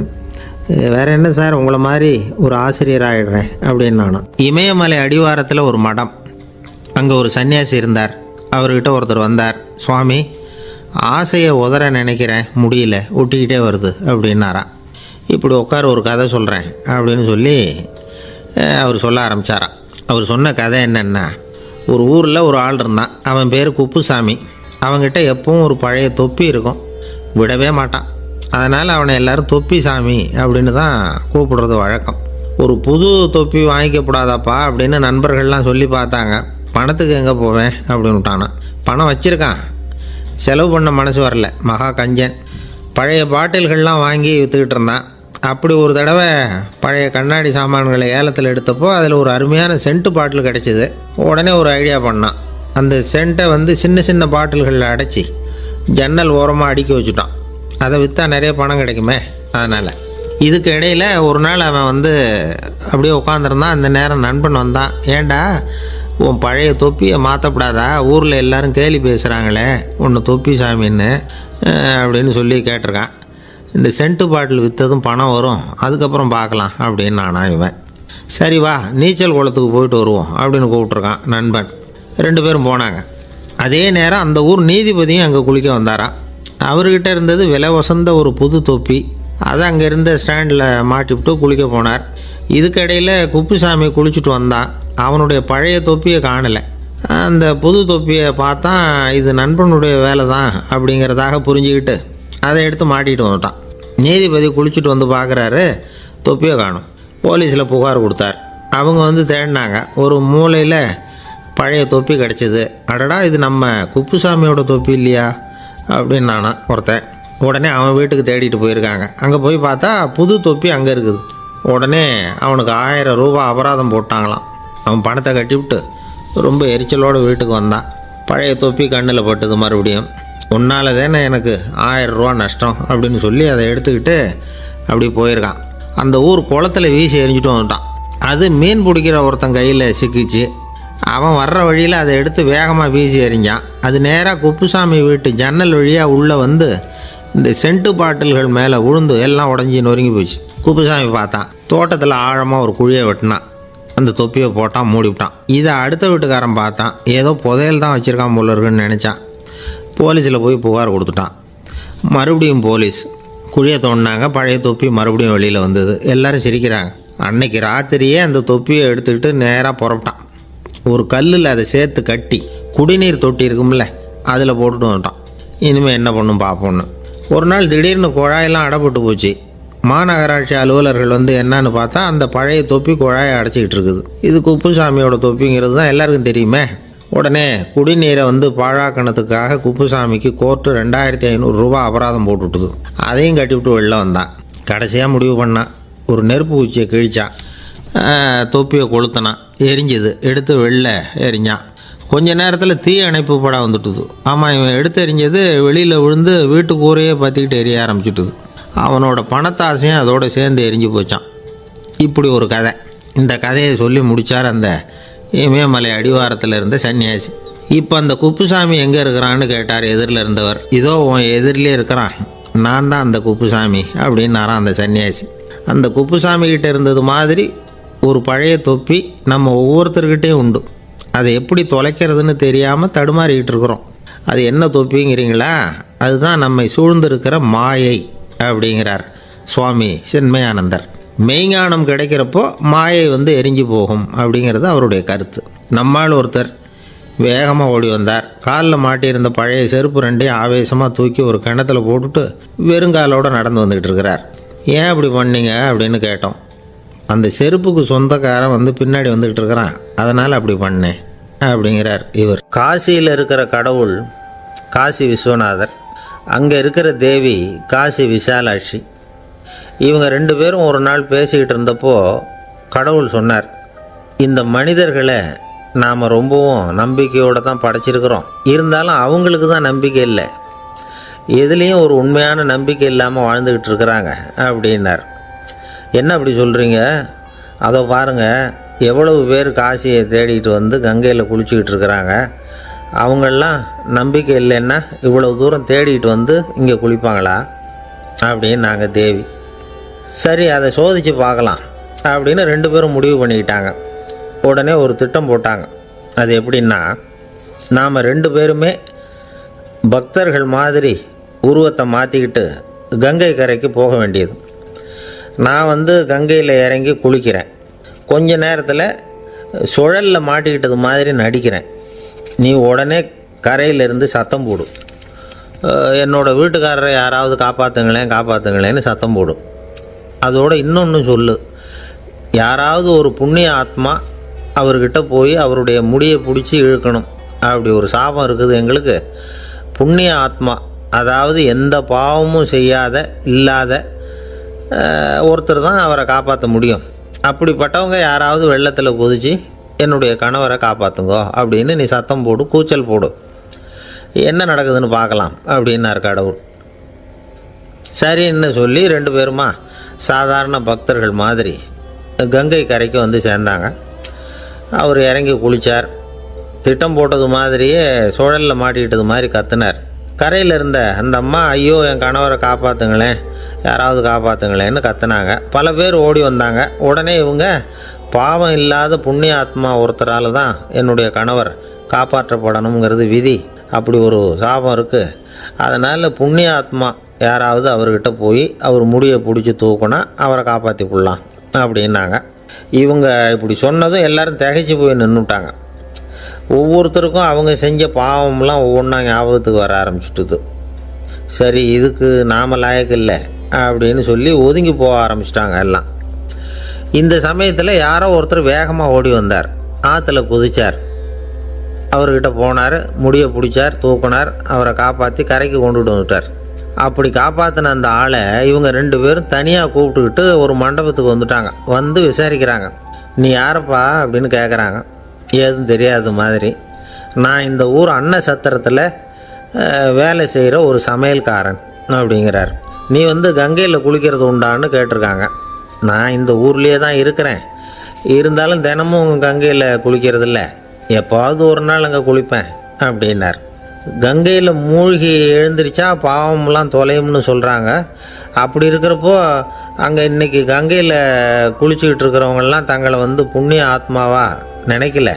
கங்கையில் குளிக்காத நீ உன்னை வந்து புண்ணிய ஆத்மாவாக நினச்சி என்னை காப்பாற்ற வந்திருக்கிற, அது எப்படி அப்படின்னு கேட்டார். அதுக்கு அந்த ஆள் சொல்கிறான், கங்கையில் குதித்ததுக்கு அப்புறம் தானே உங்களை காப்பாற்ற போகிறோம். அப்படி குதிக்கும் பொழுது என்னுடைய பாவம்லாம் போயிருக்கும்ல, நான் புண்ணிய ஆத்மாவாக ஆயிருப்பேனே, அதனால தான் துணிஞ்சு வந்து உங்களை காப்பாற்றினேன் அப்படின்னா. கடவுளும் தேவியும் அவனுக்கு வந்து காட்சி கொடுத்தாங்களாம். இப்படி ஒரு கதை உண்டு. அதாவது கங்கையில் குளிச்சுக்கிட்டு இருக்கிறவங்களுக்கே தங்களுடைய பாவம் போகுங்கிற நம்பிக்கை பரிபூர்ணமாக இல்லை. குளிக்காத ஒருத்தனுக்கு அந்த நம்பிக்கை இருந்தது. அதனால் அவனால் கடவுளை பார்க்க முடிஞ்சது. கடவுளை வந்து நாமளும் பார்க்க முடியுமா முடியாதா அப்படிங்கிற குழப்பம்லாம் நமக்கு வேண்டியதில்லை. நம்பிக்கையோடு வாழணுங்கிற உண்மையை மட்டும் இந்த கதையிலேருந்து புரிஞ்சுக்கிட்டால் போதும். ஏன்னா இந்த கதையை கேட்டுட்டு ஒரு நண்பன் குதர்க்கமாக ஒரு கேள்வி கேட்டான். ஏன் சார், கங்கையில் குளித்தா பாவம் போடும்னு சொல்கிறீங்களே, நான் எனக்கு வேண்டாத ஒருத்தனை அழைச்சிட்டு போய் கங்கையிலேயே தள்ளி விட்டுட்டு அதுக்கப்புறம் அங்கேயே முழுக்க போட்டுட்டு நான் செஞ்ச பாவத்தை வந்து அதுலேயே கழுவி விட்டுட்டு மறுபடியும் உங்ககிட்ட வந்துடுறேன்னு வச்சுக்கோங்க, நீங்கள் என்னை வந்து புண்ணிய ஆத்மான்னு ஏற்றுக்குவீங்களா அப்படிங்கிறான். ஆள் கொஞ்சம் ஆசைந்தான், நம்மளே அங்கே அழைச்சிட்டு போனாலும் போயிடுவான். வாழ்க்கையில் சில சந்தர்ப்பங்களில் நாம் வந்து சில அவமானங்களை சந்திச்சே தீர வேண்டியிருக்கு. என்ன பண்ணுறது, காலம் அப்படி. அவமானப்படுறவங்க உடனே அடங்கி போய்டுறது தான் உலக வழக்கம். அவமானப்பட்டால் உடனே சீறி எழறவங்களும் உண்டு. ஆனால் அதையே ஒரு சவாலாக எடுத்துக்கிட்டு முன்னுக்கு வர்றவங்களும் சில பேர் இருக்கிறாங்க.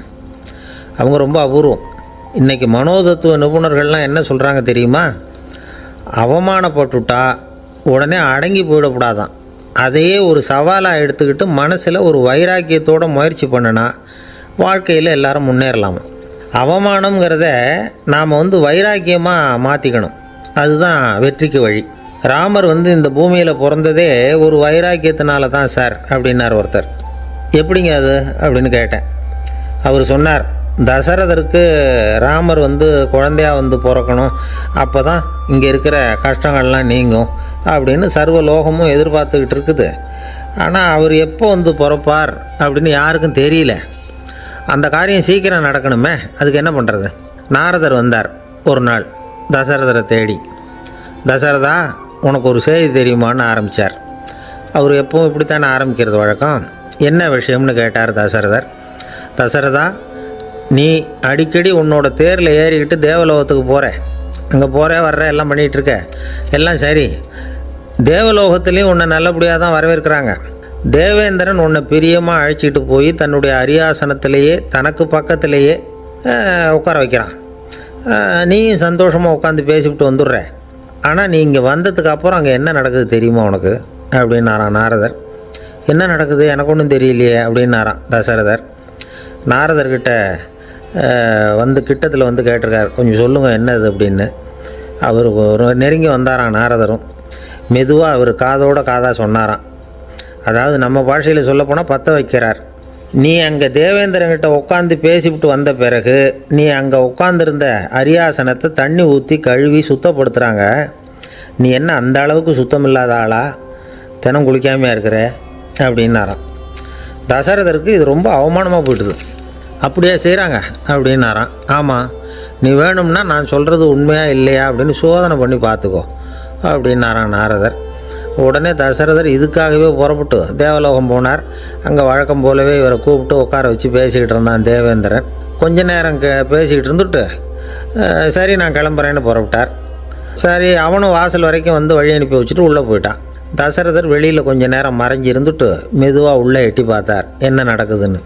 நாரதர் சொன்னது உண்மைதான். தசரதர் உட்காந்துருந்த ஆசனத்தை அங்கே 2 தேவர்கள் கழுவி சுத்தப்படுத்திக்கிட்டு இருக்கிறாங்க. தசரதரால் இதை தாங்கிக்க முடியல. அவருக்கு ரொம்ப அவமானமாக போச்சு. நேராக கிடுகிடுன்னு தேவேந்திரங்கிட்டே போனார். நான் உட்காந்துருந்த இருக்கையே சுத்தம் பண்ணுறியே, நான் என்ன அந்த அளவுக்கு பாவியா அப்படின்னு கேட்டார். ரொம்ப கோபமாக கேட்டார். தசரதரே, மனுஷனுக்கு 3 கடன்கள் உண்டு. தேவ கடன், ரிஷி கடன், பித்ரு கடன். இதை தீர்க்காதவன் பாவியாகிறான். இதில் மகனை பெறுவதால் தான் பித்ரு கடன் தீரும். உனக்கு மகன் கிடையாது, அதனால் நீ பாவியாகிற. பாவி உட்காந்துருந்த இடம்ங்கிறதுனால அதை சுத்தம் செய்ய வேண்டியது எங்கள் கடமை அப்படின்னு நானும் தேவேந்திரன். இந்த இடத்துல தசரதருக்கு ஏற்பட்ட அவமானம் ஒரு வைராக்கியமாக மாறிச்சு. தேவேந்திரனே கேட்டுக்கோ, ஒரு மகனை பெற்ற பிறகு தான் இந்த சபையில் மறுபடியும் அடி எடுத்து வைப்பேன் அப்படின்னு சொல்லிவிட்டு போயிட்டாராம். போய் புத்திர காமேஷ்டி யாகம் பண்ணார், புத்திரர்கள் பிறந்தார்கள். இந்த கதையில் உள்ள கருத்து என்னென்னா, தேவேந்திரன் தசரதரை அப்படி அவமானப்படுத்தலைன்னா அவருக்கு இப்படி ஒரு வைராக்கியம் பிறந்திருக்குமா? யோசிச்சு பார்க்கணும். நமக்கு ஏற்படுகிற சில அவமானங்களையும் வைராக்கியமாக மாற்றிக்குவோம். அப்படி மாற்றிக்கிட்டோம்னா வாழ்க்கையில் முன்னேறலாம். நம்ம ஆளுங்க சில பேர் அவமானத்தை வைராக்கியமாக மாற்றிக்கிறது எப்படி தெரியுமா?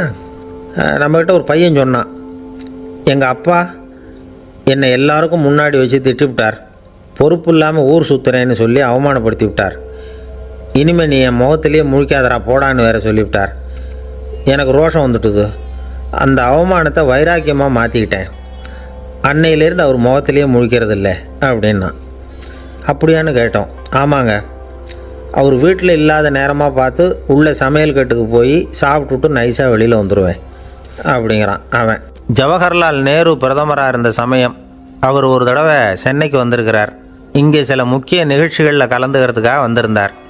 ஆளுநர் மாளிகையில் ஒரு நாள் ராத்திரி தங்கி மறுநாள் புதுடெல்லி புறப்படுறதாக ஏற்பாடு. நிகழ்ச்சியிலெல்லாம் முடிச்சுக்கிட்டு ஆளுநர் மாளிகையில் தங்கியிருக்கிறார். அன்றைக்கு இரவு படிக்கிறதுக்கு ஒரு முக்கியமான புத்தகம் அவருக்கு தேவைப்பட்டது. அந்த சமயத்தில் உலக அளவில் ஒரு முக்கியமான பொருளாதாரம் சம்பந்தமான ஒரு புத்தகம் வெளியாகி இருக்கிற விஷயம் அவருக்கு தெரியும். அந்த புத்தகம் மெட்ராஸுக்கு வந்திருக்குமா, அது இங்கே கிடைக்குமா அப்படின்னு விசாரிச்சிருக்கிறார் நேருஜி. அவர் இப்படி கேட்ட உடனே அங்கே இருந்தவங்கெல்லாம் ரொம்ப பரபரப்பாக செயல்பட ஆரம்பிச்சுட்டாங்க. முக்கியமான இடங்கள்ல எல்லாம் விசாரிச்சிருக்கிறாங்க அந்த புத்தகம் உங்கள்கிட்ட இருக்கான்னு. சென்னையில் உள்ள கன்னிமாரா நூல் நிலையத்துக்கு எப்படியும் அந்த புத்தகம் வந்திருக்கணும் அப்படின்னு ஒரு நம்பிக்கை. அங்கே விசாரித்தாங்க. அந்த புத்தகம் 2 நாளைக்கு முன்னாடி தான் அங்கே வந்திருக்குது அப்படிங்கிற விஷயம் தெரிஞ்சுது. உடனே எல்லோரும் அங்கே ஓடினாங்க.